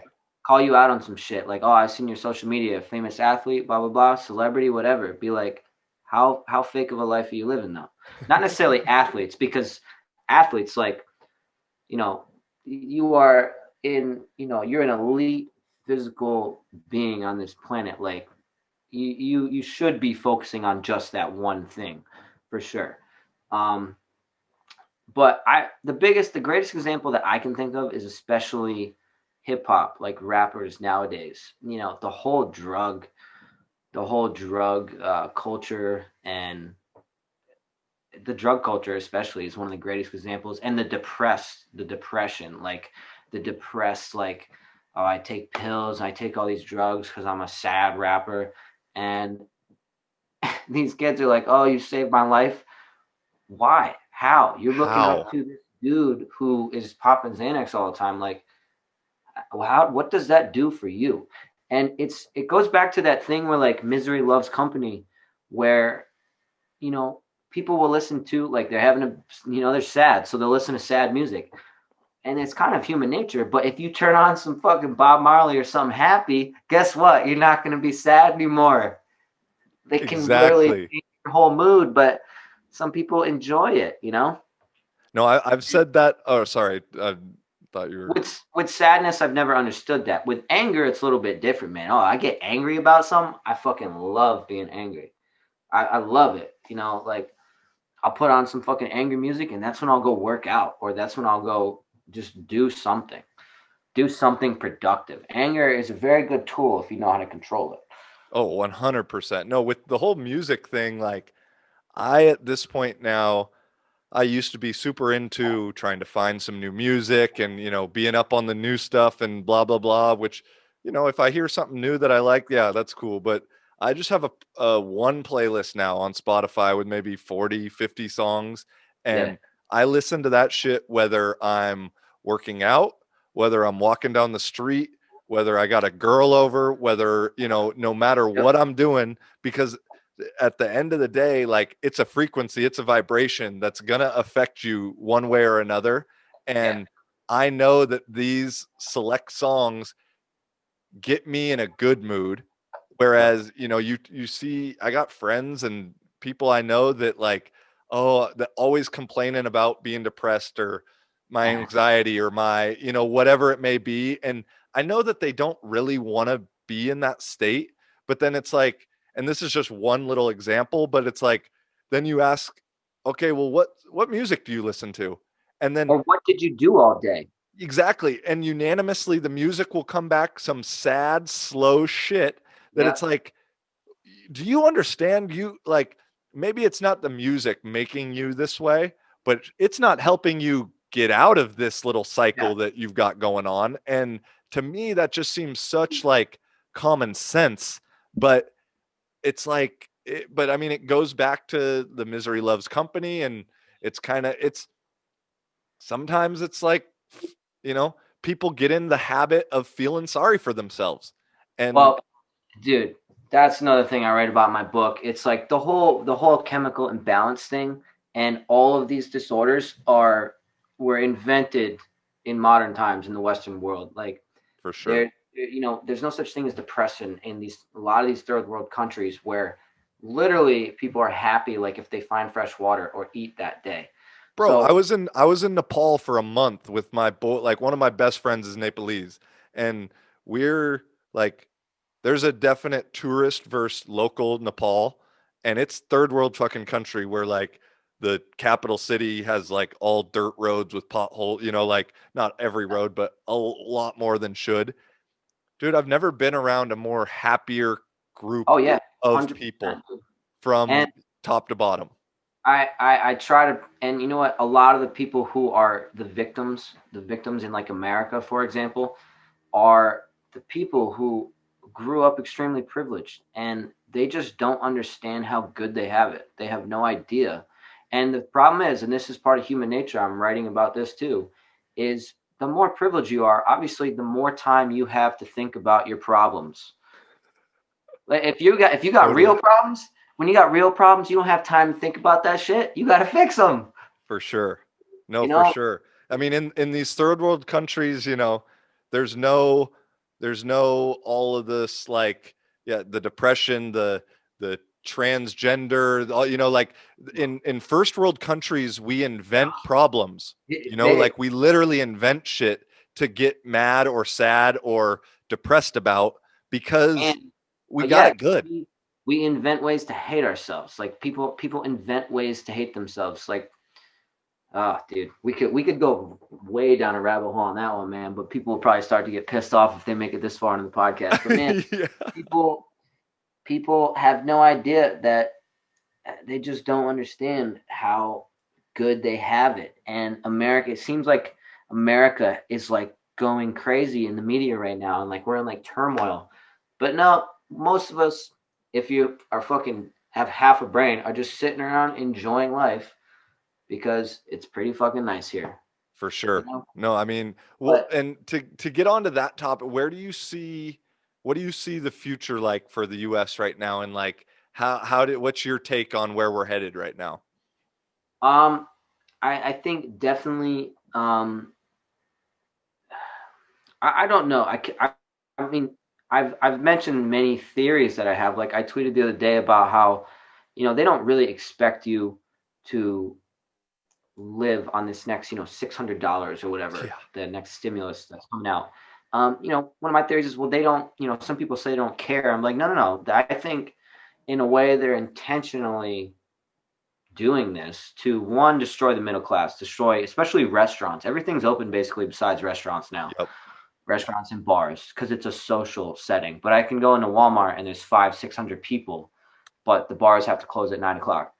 Um, but I mean, one theory I have is that they're just going to let it get bad enough where, there's going to be a basic income where people can just collect, and it'll be like a permanent unemployment type of thing. And I was posting about how a lot of people will take that and never do anything with their lives. They'll get 40 grand a year to sit around and smoke weed and do nothing. And they'll be happy with that. And good for fucking them. But that's not me. Yeah. Um, Isn't it wild how weed has become an essential business now where oh, 5 years ago it's like of getting you in prison? of course. And same with alcohol too. Like alcohol, liquor stores stayed open because without weed and alcohol, you ain't locking people in their homes for this long. No. No, No I fuck. mean, that's a thing I've finally realized with now that I'm not smoking as much or hardly at all. And then it becoming and part of the little like ding ding ding little buzzer in my head of like, okay, now I think they just what I don't know if it got passed federally or promote or uh like recommended. I don't know what the right terminology is, but for on the federal level, like it has the possibility of becoming legal or decriminalized.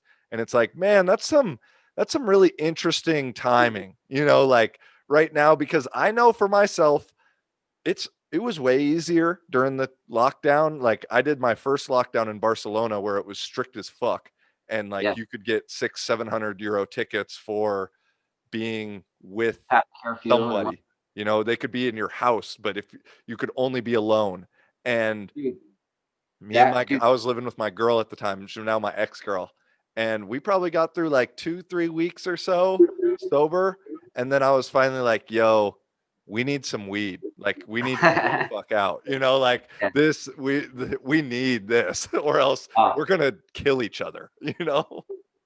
well, dude, in America, I mean, it's just guidelines. Like, they find people for, I think, like going out when they were quarantined and they were supposed to not go anywhere because they were sick or something like that. Um, but like I actually like at the beginning of it, I think in like April, we had a house party at my apartment, and the cop knocked on the door, and he said that he was coming in to make sure that everybody lived there. And I was like, well, they don't. I got like fucking 15 people in here. It's all my friends. And he's like, well, you can't do that. It's COVID right now. And I was like, fuck you, I can't. But I was like, what the fuck are you talking about? He's like, oh, I can give you a ticket. I was like, you better go get a warrant and show me the fucking law. And but this fucking cop, again, I was fucked up. But I he fucking the door. I forgot to lock it behind me, so he reached around me and opened the fucking door. And I literally put my hand on him, so I could have gotten assault to a police officer, but I put my hand on him and pushed him back out the door. And I was like, "You sure you want to walk in there?" I was like, "I got a camera right there." I was like, "Are you sure you want to break and entering? Basically, come in without a warrant." I was like, "Are you sure you want to do that?" I was like, "Trust me, those COVID guidelines aren't going to hold up in court, buddy." And No, that I sent him fucking packing and because in America it's different. Like it's you just can't do it. Like we have those rights still where like you can't do that. for sure. And I mean, from what I've heard, the whatever tickets that have been given out, you take it to court, none of them will hold up because there is no law that actually says this shit. And like Well, I'm in Finland now where like as much as people that don't really know shit that want to proclaim that Finland's socialist and they have some free education, good healthcare, they pay a very similar the same amount of taxes that we pay. That's just being used in a much better way. yeah, And but in that same regard, like the government has very, very little control over people's private lives. They stay out of it completely. There's yeah, no restrictions. It's all like recommendations. Like here, people will wear masks, but it's not required. Like you don't yeah. have to. It's all just it's a recommendation and people do it out of the sake of Yeah. recommendation, not requirement. So when's the last time you were in the States? Have you been here at all during the pandemic? No, I last time I was in the Oh, okay. States was October of 2019. Oh, okay. Yeah. So you were out about 6 months or so before, 5 months before. But Yeah. dude, a lot of the bigger restaurants and bars, like corporate ones, are starting to just stay open and being the only places open. So they're, everybody's going there because they're the only place open. So they're making a shit ton of money, and the fines that they're getting don't even make a fucking difference. So they're starting to do that, and yeah, dude, people are fighting back here in America. But I've tweeted it before. Like a lot of people want to blame Trump and how it's one side, but there are people, rioting in the streets, Black Lives Matter, and then there's Trump rallies. Both are going to spread it. So both sides are fucking guilty. Everybody's fucking guilty. Bottom line, Americans do whatever the fuck they want, and they're not Yes. going to listen to anybody. I don't care who the fucking king, as most people regard the president as their fucking god or whatever. That's where Yes. it's getting to that point. That's what they like way too invested and blindly follow one side or the other. But anyway, I don't care who it is. I'm gonna do whatever the fuck I want. You can't tell me. I'm gonna base my opinion however the fuck I want. It doesn't matter who's in power. I don't care. I'm gonna do what I want. Yeah, And no, that's I mean, I joke around from, I was in Portugal when Trump got elected, and, by no means I wouldn't consider myself a Trump guy, but I also don't think Trump's Hitler, like I no, like am one people of the few say. Yeah, radical exactly. people that try and just stay in the middle and like see each individual instance for what it is. Yeah.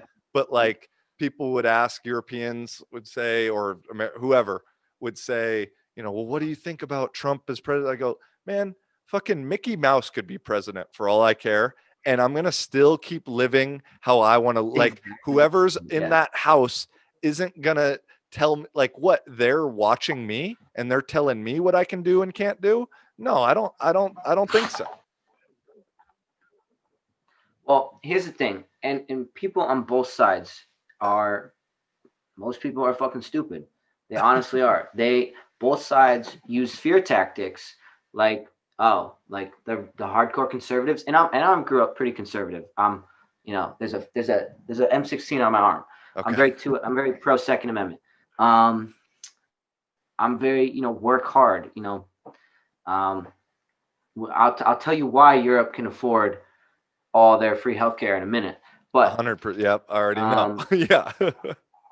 yeah, you already know. Yeah, because we pay for it. Well, we don't pay for that, but we pay for their entire fucking military. So They don't have to pay for they that. no other country has this giant military bill like we do because that we pay for about 70% of I think it's the NATO. It's not the European Union, but NATO, which is basically all the European Union and Canada. and we pretty much pay for the military budget about 70% for like 30 something fucking countries. So then they have all this extra money and they can have free healthcare. Yes. But people don't want to talk about that. So anyway, what was I saying before that? Fucking fuck. What was I We were talking about talking just both before that? sides, and I said Mickey Mouse could be president. I'm gonna Oh, live how I want. yeah, dude. People like half of the country is convinced that Biden's going to take the guns away. No, he's fucking not. No The other chance. half of the country is convinced that Trump is going to, start executing gays and transgenders, and And he's gonna stay in the White House and barricade himself in there and never yeah, come out. exactly. So both sides are afraid of something, of different things that are never going to happen. You know what I mean? And it's ridiculous. It's absolutely ridiculous how involved and gullible people are now. No, I mean, I personally don't vote for the same reason. Mickey Mouse could be fucking president, and I wouldn't give a shit. me too, man. Like I haven't ever voted where just because like I I look at it like I don't want to be a part of the game. And as soon as I Yeah, vote, like because it to me it doesn't matter. And one also like I would be registered and voting in Washington state, which is it doesn't matter. It's always going to be a blue state, and I know people say, well, every vote same counts as and that, Connecticut. and so like for me, it No, it doesn't like though. no matter who, like I could have got on board with Bernie 2016, but then I mean now my opinion's changed on it. Everybody who's in that game is fucked in my opinion and is in the game. It's all And money though. It's no, all and money. the thing people don't get is if we get to socialism or communism or authoritarianism, however you want to describe it, in my eyes, they're all kind of the same thing. It's just whatever lens you want to put it on. And when Yeah. that happens, the two-party system becomes one party.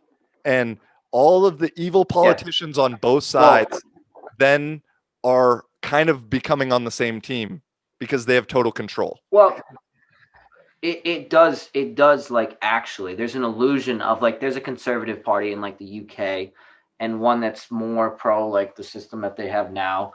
Like the Conservative Party in UK is the reason that I think it was England left, did the Brexit thing, because and a big part of that was they were being forced by the European Union to every country has to take in a certain amount of Refugees. refugees based on Yeah. the population, and they were just like, well, we don't want to do this anymore, so they decided to get out of it. But I think the United States, because we got on that topic earlier, the United States is definitely going to head in that direction. It's just that it becomes more of a classist thing. Like there's a difference. Basically, politics turns into what financial class you fall under rather than Mhm. left or right. And what people don't really understand about socialism in some of those countries, it's like things that like I'm doing wouldn't necessarily work as well outside of America. I've had many people tell me that like Totally. there's a reason that all over the world, American media, music, movies, everything is made here and then bought and viewed by the rest of the world is because there just isn't the money for it in other countries. And if there is not enough to start going global, usually. Um, Yeah, and it's music it's is like at music least is one from of what the I know exceptions. here. Sorry, I was talking over I you. said music is one of the exceptions, but then again, English that depends on where you're from. You're not Yeah, listening to Chinese rap or Italian rap. well, You know, and now in music, you can record, produce, and distribute a song on this fucking thing. Like so it yeah, takes the cost out of it, and yeah, you can then market it on TikTok for free and get it to blow up. yeah, And like it's just but out here in Finland, I have a couple buddies that I've met throughout the last because I lived here for about 2 months last year. I was gonna play here, and then the team I was on, it just long story short, they were incompetent at the head coach was incompetent. And so I left. But I got to meet some dudes, young dude who started his own business in terms of talking to parents about video games. And like, I Yep. mean, this dude's smart, like smart motherfucker, and business, and also how to talk to people.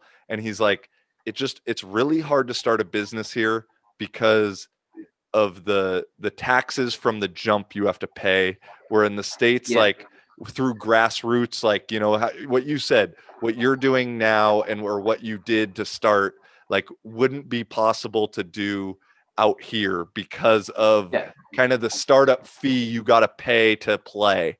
And you know, Yeah. that's still kind of the beauty of the American dream in a way, is like you can start some shit from nothing and Yeah. turn it into something.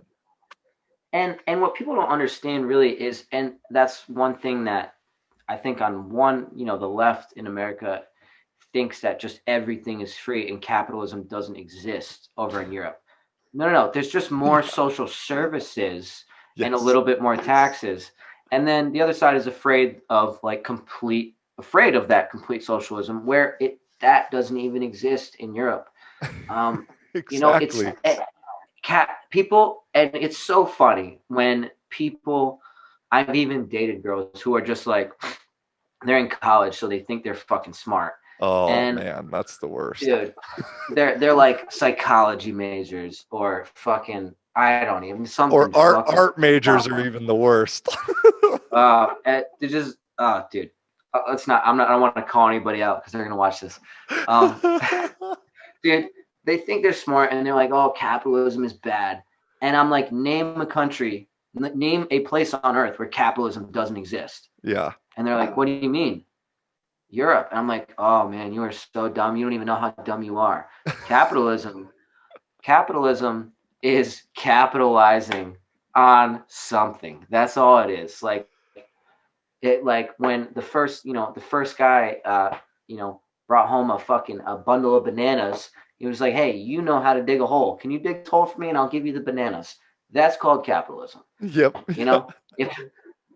If it's just the trade of one thing for another. I understand they exaggerate the flaws that like actual money in capitalism creates. But for the most part, there's nowhere on earth that capitalism doesn't exist. Every humans are capitalists by nature. Someone is going to do something that somebody else can't, or monopolize something, create something, and you want it. And you could say it's not fair that they charge this much for it, all you want, but if you want it that bad, you're gonna pay for it. Yeah. So And capitalism is if still the very, competition look then at makes it way cheaper. So if you want it at this price, you need the capitalism in order to get it there. and it makes it better. Yeah. I mean, look at where without capitalism, technology would. So it's just, if you're complete like socialist or complete communism, realistically, technology would be nowhere. It'd be living in like China, where most of the citizens have no technology at all. Just, certain portions do, and the government has it. Well, a lot of technological advances were made in America because capitalism was pushed hard, and it's a free market. So like, look at iPhone created in California, all around the whole world now. Apple, you know what I mean? So without that competitive aspect that capitalism brings, we would be much further behind in technologically. Like we're years ahead of where people want us to be. I don't know if I'm wording it exactly correctly, but it bothers me when number one, people are anti-capitalism, but also it's like the new trend on social media to be anti-America. Yes. And I'm just like, dude, you really don't understand how good you have it, and you're just so privileged that you just want to complain. You just have a victim mentality. Like, you just want to complain about how bad America is.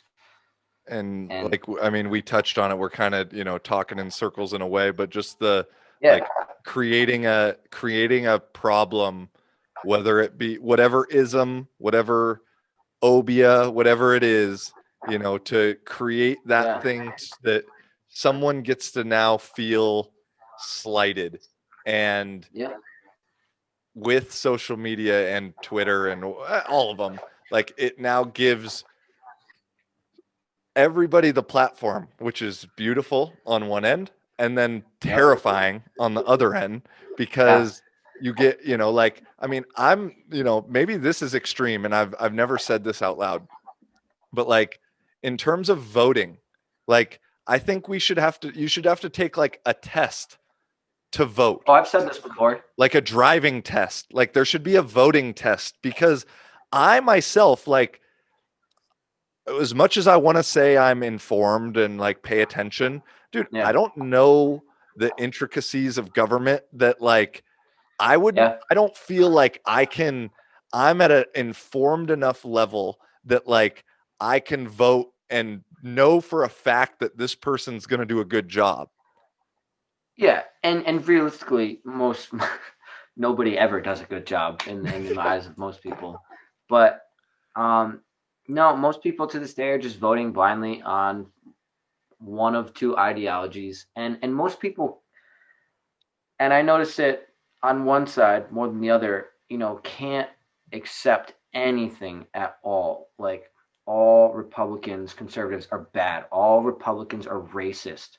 Just, well, no, maybe like I literally just think that's the lesser of two evils, same as you did.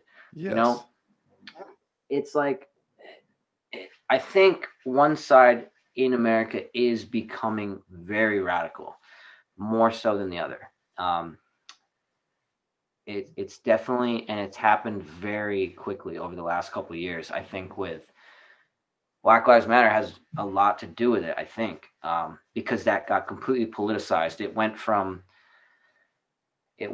being police brutality thing to a complete all Republicans are bad. If you're and not even just that, if you're not out there marching, like you're a racist, Yeah. and everybody just wants to hate everybody. And personally, I was just like, well, I'm not going out there because it's kind of dangerous, because it's not worth it for me because I'll snap on somebody. No, for sure. Um, And for me, like the whole the sentence Black Lives Matter, yes, I'm with it 100%. But the organization, I mean, well, when the mission statements and shit are talking about, disrupting the Western yeah, family destroying America. structure and all It that kind sounds of, I mean, like it you sounds read the it sounds details. jihadist almost. It sounds like something that came from like Middle East, like these terrorist videos. Basically, that's what it sounds like almost. No, for sure. And I mean, it's definitely, like you said, the left is becoming way more radicalized. And I don't know if, it's definitely been within Trump's time. And I've gone back and forth with my ideas of like whether Trump is just a cog in the system himself. Maybe he's not really truly part of it, but like Yeah, he was I don't kind know of either. helped put there in order to create this atmosphere that we have and in this Yeah. environment that we have now, because the whole Trump derangement system or syndrome totally exists. Oh, And for sure. like it's made people so emotionally like unstable and act so much on their emotions Yeah. that, and then you see it how, like, my buddy I was talking with before this is like, I said, maybe I don't know if like 1984 is going to happen like overnight, like it might take past our lifetime. But then he was like, dude, look how shit has changed in 9 Oh months yeah. with COVID, No, it's like, very possible for that to happen within our lifetimes. I think we are going to see some crazy shit in our lifetimes, and people are going to get what they're asking for. A lot of people are going to get what they're asking for, and then realize it's not good. exactly, for sure. No, I Um, mean, dude, think about this time last year at Christmas. I had this little reflection another day. COVID wasn't maybe it had kind of, you'd like heard of it nah, for you hadn't even heard of it you at hadn't even heard Christmas. of it. And think about, so in a year, how drastically life has changed from a, Wow. like overall level. Yeah. And so if it can change that much in one year with businesses, with society, masks, people telling on each other, like Oh yeah. what's it, it can multiply. It can do that again in a year, technically. Yeah. And yeah, it's crazy. And I mean, like I've done it before, maybe to just start the conversation on Twitter, but I try not to say anything like I'm certain. I try not to act like I'm certain of anything. Right. But, sometimes I wonder if, you know, if the deaths are being exaggerated in America, for example, so we can continue this, demonization of America, where it's like, oh, all these other countries are fine, and it's like, well, were they ever actually in trouble? Are we actually in any trouble? You said deaths or debts? Deaths, like Deaths, yeah. deaths, No, I mean, cases I think overall. Like, when is it because like they actually did a better job and Trump did a bad job, or, in my opinion, more likely, it just magically disappear over there and everybody just wants Trump to look bad? And that is one of my theories, is he cost China billions and billions of dollars during his presidency. And then this shit happens. So I don't know, call me a conspiracy theorist, but I think there's too many things have happened this year for none of them to be related, in my opinion. But I'm not going to act like I'm certain of any of it. But I think there is an overall agenda somewhere. Not all of it might have been, part of the agenda, but there definitely is something going on. You can almost just sense it in the general, um, you know, just seeing how people's perceptions and people's attitudes have yeah, changed, and the media, the basically, in media a for way, they have sure. been controlled, how they've been influenced. Because, it's very easy for the media to influence people in a different way, where we wouldn't have this hostile environment in America right now, and I kind of enjoy it, because, I mean, I am not worried about getting sick, and people call me an asshole, but I was like, well, if you're wearing your mask, you're not going to get sick, I guess. So I'll go in to stores, and, people will be like, oh, put your mask on. I'll be like, well, I have cash, so I'm just going to leave the money on the counter. Like, sorry. And I posted a tweet about that, and people freaked out. A bunch of people unfollowed me. They're like, you're an asshole. These people are making minimum wage. They don't, you're going to get them fired or whatever. And I was like, I'm like, all right, whatever. I just don't do It's it. just the brainwash programming about, Yeah. I like, mean, what else are you gonna do that, if they tell you to wear a mask everywhere? What else are you gonna do that they tell you to do for a check from the government? What else are you willing to do? for real. No, I mean, to the point of the deaths, like when you have, and it's just an example here and there, but it makes me think it has to go on more when a guy's, dying of a motorcycle crash, or, Oh yeah. a suicide or a murder or whatever, and it gets ruled as a COVID death. Yeah, maybe it is only that one. We, like you said, I'll be Yeah. in the camp of saying I'm not Someone got certain on shot. anything, but Someone got maybe it's shot in not New York also. City. Someone got Exactly. shot in New York City a couple weeks ago. Same Yeah, thing. no, exactly.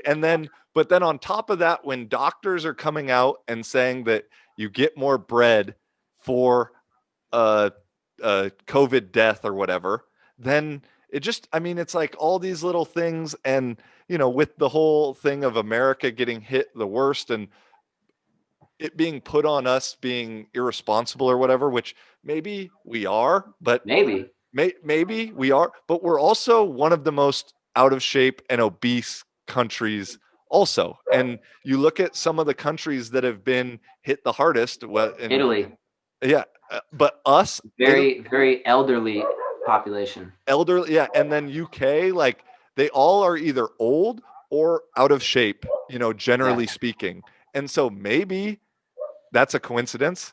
But also, like when people say that the comorbidities and age is a factor, like, come on, like, let's just start putting some things together. Well, yeah, I mean, at this point, that's how, like, I won't say I'm sure certain of anything, but there's got to be a reason that they are, especially in America, crashing the economy at this point. Because in the beginning, I would kind of understand, we got to flatten the curve for like a month or whatever. But Right. now we're going on almost a year, and the average age of someone dying is like 79, which is 2 years past the life expectancy in the United States.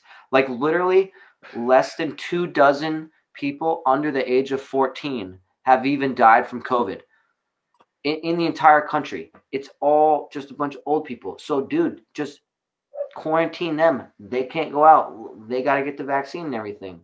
But making people like lose their businesses and just, I mean, the suicide rates, the depression rates, everything, just all the negative impacts. These kids who have now missed basically almost half of last year and probably this full year in high school, all this social interaction. The high school kids, and I The reference that elementary because school kids. I have two nieces that are about that age. They're freshmen and sophomore in high school. And then, but I look at like the kids, like when I was a kid, I hated, like they had to force me off the school bus to go to school when I was like in first grade and kindergarten. First grade, I didn't like school. And I was like, if this was happening while I was in like a little kid, I would be like, fuck this. Like, I'm not doing it. Like, I am not staring at the screen all day. I'm just Yeah. not fucking doing it. So I can't imagine what these kids are going through. But there is definitely way more negative effects from the lockdown than there is from the virus. Oh, for sure. I mean, the one positive of COVID though is the flu now doesn't exist. You know, I mean, there's I think last Well, year there was like 80,000. You know, I don't know these. I'm not fucking there's CDC. usually on average like 40 to 50,000 deaths, I think, in the United States with the flu per And year. there's been like 1,000 or if that Dude, this I year. posted about it. The CDC keeps releasing information because they don't expect people to really go look into it. But I mean, so at the end of the year, when we only have, 1,000 deaths from the flu, and usually there's a couple million cases of the flu. Well, when it's basically non-existent, they're already saying, well, it's non-existent this year because everybody's wearing their masks. Well, COVID is still a problem in America because people aren't wearing their masks. So there's something fucky going on, bro. Dude. There's No, I mean, something fucky. I like I'm my whole like motto or whatever is like you're free to believe whatever the fuck you want to believe. To me, as long as you got some reasoning behind it and some consistency behind it. And Yeah, so if like with what you just said, if you want to believe one way or the other with that, that's fine. I'm with it. But you can't then believe both of those statements are true if yeah, you're going to be exactly. consistent. Yeah. And I think there's I think I posted it a couple weeks ago. It was about this, I mean, this doctor. He got banned from Twitter immediately. They are censoring people who say things that they don't like. And I'm amazed that my account has not been Right. not even censored. Like that White House picture did disappear somehow. Either Twitter deleted that White House picture or I was fucked up one night and deleted it myself on accident. but but I haven't had even one of those little COVID guideline things like pop up under my tweets when I posted about COVID. Yet when Trump posts about it, and a lot of people, even just average people, I'll see it pop up on their tweets. They haven't done it to my account at all. So I'm a little confused about that. That is interesting. In It, terms of it, the censoring, I have one podcast that's been taken off YouTube, and I talked about uh like when Wayfair was in the news with the $13,000 yeah, cabinets, and then I also posted the video of basically a compilation of Biden like smelling kids and being creepy on C-SPAN. I posted that on Twitter too. That's the only podcast I've had completely taken off YouTube. Yeah, And like my thing is like, okay, we're putting our foot down. We're dying on the hill of conspiracy pedophilia. Like yeah. that's where we're dying, like that's where it's going. And so I posted a similar video on Twitter. You probably saw it on like November 4th, right after the elections. And the media covers Trump all the time. So I made sure it was after people made their decision, after they already voted for Biden. I posted a video and it went fairly viral. It got like 30,000 views, I think. Um, not viral, but it got a Yeah, yeah, lot yeah. of interactions. And it was this compilation of Biden being super creepy with kids, like actually like in pictures, feeling up like a little 10-year-old girl. Yes. And people got mad at me, like, "Oh, you're pro-Trump," and I was like, "No, no, no, no, no. Go scroll down my fucking page and understand that this post is just exposing him." I said, "The news does that to Trump all the time. They don't do it to him, though, which is why I'm just posting it now, just to show you after you made your decision, this is who you voted for. They're both the same. They're both fucking creepy old fucks." Yeah. So I was like, and then I posted a video. I was like, "If you don't like it, get the fuck off my page." And that's how I always am. Like if you can't handle that, me showing you something that you don't like, get the fuck out. You know. Um, but yeah, dude, it's crazy how people will turn a blind eye, and I think and Trump did that with his base very well. He got them so excited, like his rallies were fucking huge, and that's why like people are like, "Oh, you're a Trump supporter." I'm like, "No, I'm a conservative. I didn't go to a single fucking Trump rally because I have no fucking desire to go clap for some fucking politician who is way less smart than I am.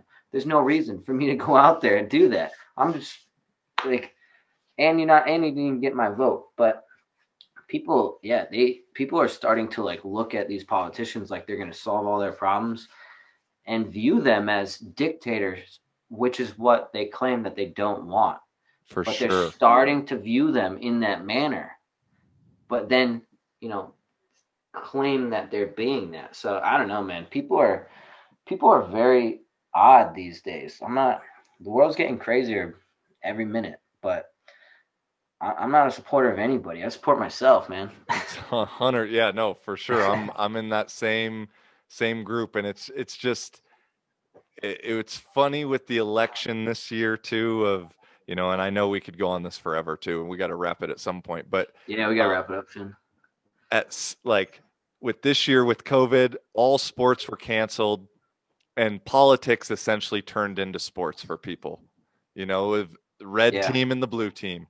And I get to yeah, cheer for my team. And I mean, we all, I've been a Seahawk fan my entire life and I like yeah, sport, but like we all have that one friend that whatever team it is, they can't hear anything negative about their team, and it's fuck every other team. yeah, yeah, Like it doesn't yeah, matter if it's a nice play, the guy donated to charity. No, yeah, fuck that guy, just because it's yeah. the other team. Yep. And I think that's what we should wrap it up with is people. And in my opinion, like I said, one side is getting a little more irrational and radical than the other and can't accept any ideas from the other side. Where and most people on most conservatives, most Republicans can't either for some reason. But I'm very conservative. But then when it comes to social issues, very liberal. Yep. I have no problem with gay people. It doesn't affect me if you're transgender. I think we should have some type of basic universal health care where if you're dying, you break your leg, we're going to fix you if you can't afford Yeah. it. So I'm very liberal in a lot of those senses, but super conservative on, other things, especially the Second Amendment. That is one thing that I will never absolutely back down from. But it seems that both sides, honestly, cannot accept anything from the other, can't accept that any of the ideas on the opposing side are better than the side that they vote for. They just can't accept it for some reason.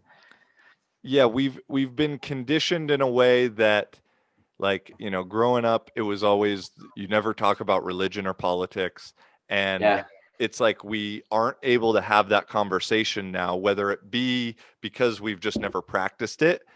Doing anything takes some practice, and then well, the combination of the media and everything being so clickbaity and so emotionally driven that, yep, like, it as soon as it hits someone's emotion, and there's like some like psychology science behind it, where people, as soon as you say something, you could present perfect facts to them, but if it's yep, coming in a defensive way or kind yeah. of an offensive way, they're going to hunker down and sink even deeper into their belief. And I think politics has always been fairly polarized, I think just social media made it so that there was no hiding it anymore. Yeah. So, it came out, but then it gave people a way, just the average person, to talk to the whole world, or at least the whole country, for example. And then there's no hiding it. And it's no longer face to face in person. There's way less reasoning, way less rationality involved with it. People are not afraid to say anything on the internet. A lot of people make a lot of people, they're not always bots. Like, we always call them bots, but a lot of them aren't bots. They're just people who are afraid to put their faces out there, and they have, an anime as their fucking character.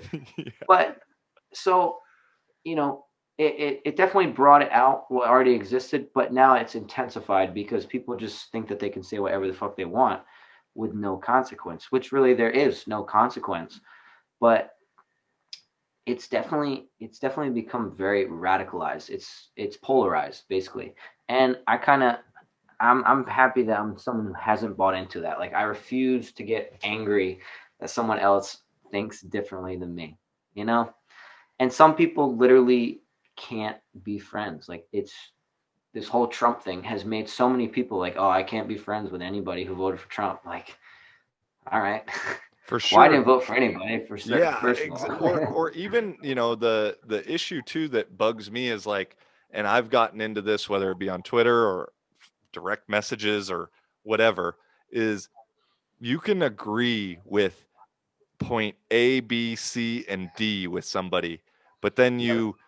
you kind of don't agree with E, and now the 4 points that you do agree on, that you see eye to eye, have gone Yep. out the window, and all And they now care you're about is enemies. the most minute point. And exactly, Yep. now you're And now enemies. you're enemies. And Yeah. it's like, what, dude, did you read what I said? I agree. Like And like I said, I think that comes, I think because of the hatred for Trump, obviously a lot of that is coming from the opposing side right now. So it's just, I don't know, man. It's weird to me because I can't imagine being like that. I just can't. I know. I just can't Yeah, it imagine. sucks because we both know people that probably, like myself, man. I mean, I'm sure you have, you lose followers over it. And, you know, for me, if I lose a follower that I don't really personally know, it's kind of whatever. But like, it's fucked with me. And like I said, I don't vote. I don't support Trump. I don't, but maybe I post something about the CDC bullshit that we were talking about earlier. And someone who doesn't want to hear that, that's a friend or like that I've known my entire life, or Yeah. family or whatever, like, then they unfollow, or like they come at you at like like I've had a buddy, I mean, a literally lifelong family friend, come at me in like I'm crazy kind, Yeah. like I'm this conspiracy theory guy. And I Yeah. finally was like, hey, like, I appreciate the concern or whatever, but I don't really like how you're coming at me like you're saving me from Yeah. insanity or whatever right now. Yeah. No, that's when I know I'm doing a good job. Like, when people who have bought product from me, like they're wearing my sweatshirt in their profile picture, and then I see that they unfollow me. Like, damn, I must have posted something good. I was like, dude, I must have done something good right there. That's when I know I'm doing my job, Oh, that's great, man. That's dude. And great. it's Well, so funny. Like, I don't care about. I just, like I said before, I don't care about losing that. I mean, I don't worry about that. I know that I'm pretty good in life, and I'm gonna be no matter what I do. So I'm not worried about losing your one follow. And the best is when people will be like, "Yo, I wear your clothes." And that was one of the times when I posted that video about Biden. People came to me like, "I can't believe you're a Trump supporter. I bought all your. I must have spent hundreds of dollars over the years buying your shit, and now I gotta unfollow you. Fuck you, buddy." And I just send a big back like, "Yo, dude, fuck you, man. You're fucking retarded. Like, sorry." like, oh, because you have bought a sweatshirt, you own my thoughts now? Like, Yeah, what? it's like, all right, first of all, man, how long have you been following me? This, like, you suddenly mad about this one thing. It's weird, dude. People have the most random triggers, dude. It'll be weird. Like, I'll post something that I don't think is going to get a lot of backlash. And the other day I posted about how, you know, if you had the ability and you spent that 1,200 stimulus and put it into Bitcoin, it's now worth like Yeah. $4,200. And people got pissed at me. Like, The this is harassment. This is yeah. harassment response was just like, I was one, like, you don't understand what harassment is, and two, no. that's so cute. That's like what comes to your mind. I was like, yeah, I get it. If you had to use it, but that's not what I said. Like reading comprehension skills. Like I didn't say like if you needed it for rent, like don't pay your rent. However, you know what? If you were really smart, you're not allowed to evict anybody. Maybe you should have skipped it and then put it into Bitcoin anyway. Because Exactly. guess what? No, You can't dude, get evicted right you now. hit like 3 nails on the head, right? The reading comprehension is it's almost useless to explain yourself. I mean, it's always been useless, but nowadays more than ever, because the worst is when you say something and then you get a, so you're trying to say this. It's like, Yeah. no, I'm trying to say whatever the fuck I just said. Like that's what I'm Yeah. trying to say. Dude, and I'm glad we got on this because I think I definitely do need to get on to start a podcast now, because when I have something important to say, I will make like a 2-minute video, or maybe two of them, or 2 or 3 videos. That's when you know I have like something important to say. If it's just not that important, I'll post a tweet. But like if I have something important to say, like I'll speak it, and put like my actual, so people can see my face. And then, it's the old saying, like text is lost, it's lost in translation. When there's the tone in your voice and your facial expressions, that's Yes. 2 more very important factors that people can use to determine how genuine you are about what you're saying, like how much you believe it, how truthful you're being, even though if it might not be factual, it's a way to determine if you're being truthful with what you're saying, basically. Like even if it's not right, it's whether or not you're lying about it. So when I have something important to say, I definitely try to make a video.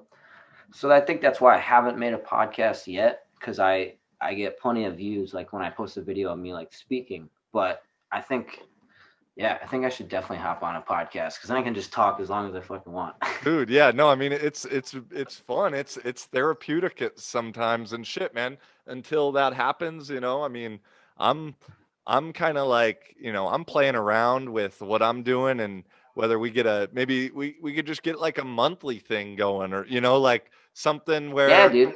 it could be cool, bro, like because Yeah, I've definitely. you know, I think we've already vibed through Yeah, Twitter dude. I world. think I think we just had such a great conversation that like the next one will structure it a little bit better. But Exactly, this yeah. time we were just like meeting each other and just we got off so many different topics and just went all over the place. But yeah, no, we can definitely structure it. And I kind of knew that was gonna happen. But um yeah, no, dude, this is a great conversation. Even if it doesn't, even if we weren't posting it, this was fun as fuck, dude. Dude, that's, I mean, the beauty that I've learned now with the podcast game that, I mean, I think you would enjoy too, is, bro, it gives me, if we weren't doing this podcast, I could never message you randomly and say, hey, let's have a 2 hour and 15-minute conversation. Well, you could though, because I do that with. I have done that with some of my Okay, yeah, followers. Like but I, I do. I actually the do. normal person, I couldn't probably, Yes, probably. With me, or a you could though. celebrity, Like, or not a celebrity, but like yeah, whatever. with me, you could though. Like, I have done that because, you learn a lot. Like, just speaking to people, you learn a lot, and most people don't have a conversation this long, ever. You know what I mean? Exactly. They don't. It's all very superficial. At the bar, just talking about stupid shit. But yeah, no, I mean, I do it all the time. Actually, I talk to people all the time. I just don't Let's, record it. I just don't yeah. record it and post the videos. But I think I probably should now. I think I want to do a podcast and just start getting my followers on it. Dude, it'd be Just, dude, fun, I mean, it'd be cool, and then, like you said, then people are kind of want to get on it and can yeah. maybe challenge you, and I mean, you And kind of I already already, have the following, which is yeah, the hardest thing I'm learning to gain at this yeah. point, And so I think we definitely like share a lot of similar views. So I would love to get on a pod, like have someone on my podcast who follows me because they respect that I say what I want, but is very intelligent, but has some very different views than me, like I think that would be really fun too.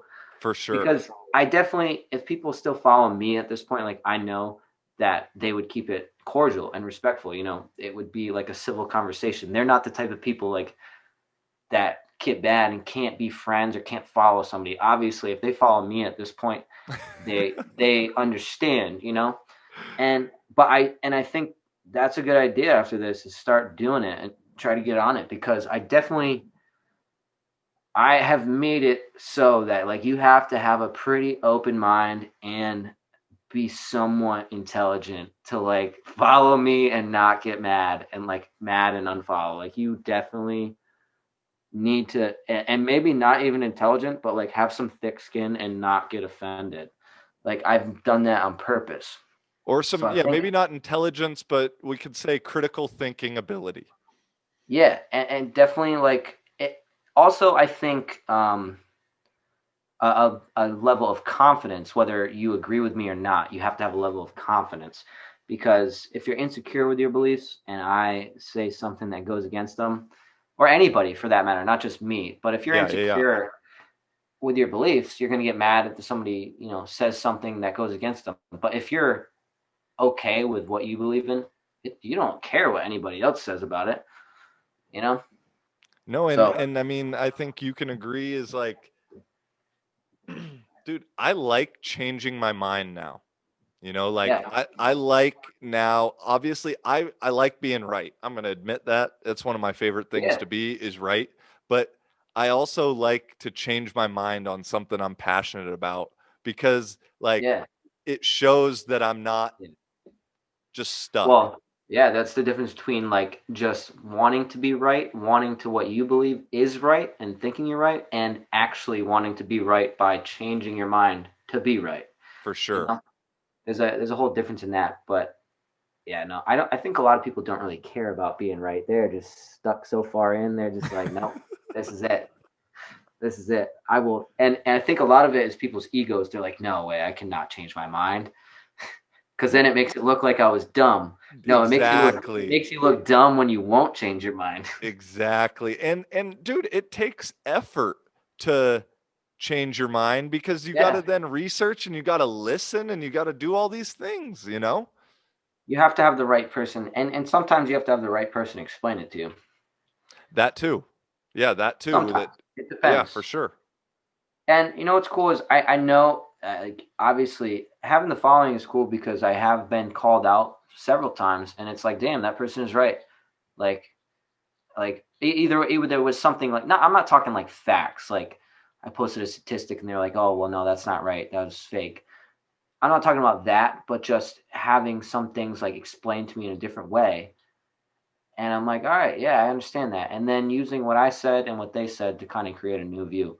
So, you know, that's one of the best things that's one of the best things that has happened from me having an audience, like a bunch of people to talk to all the time, is all these new perspectives.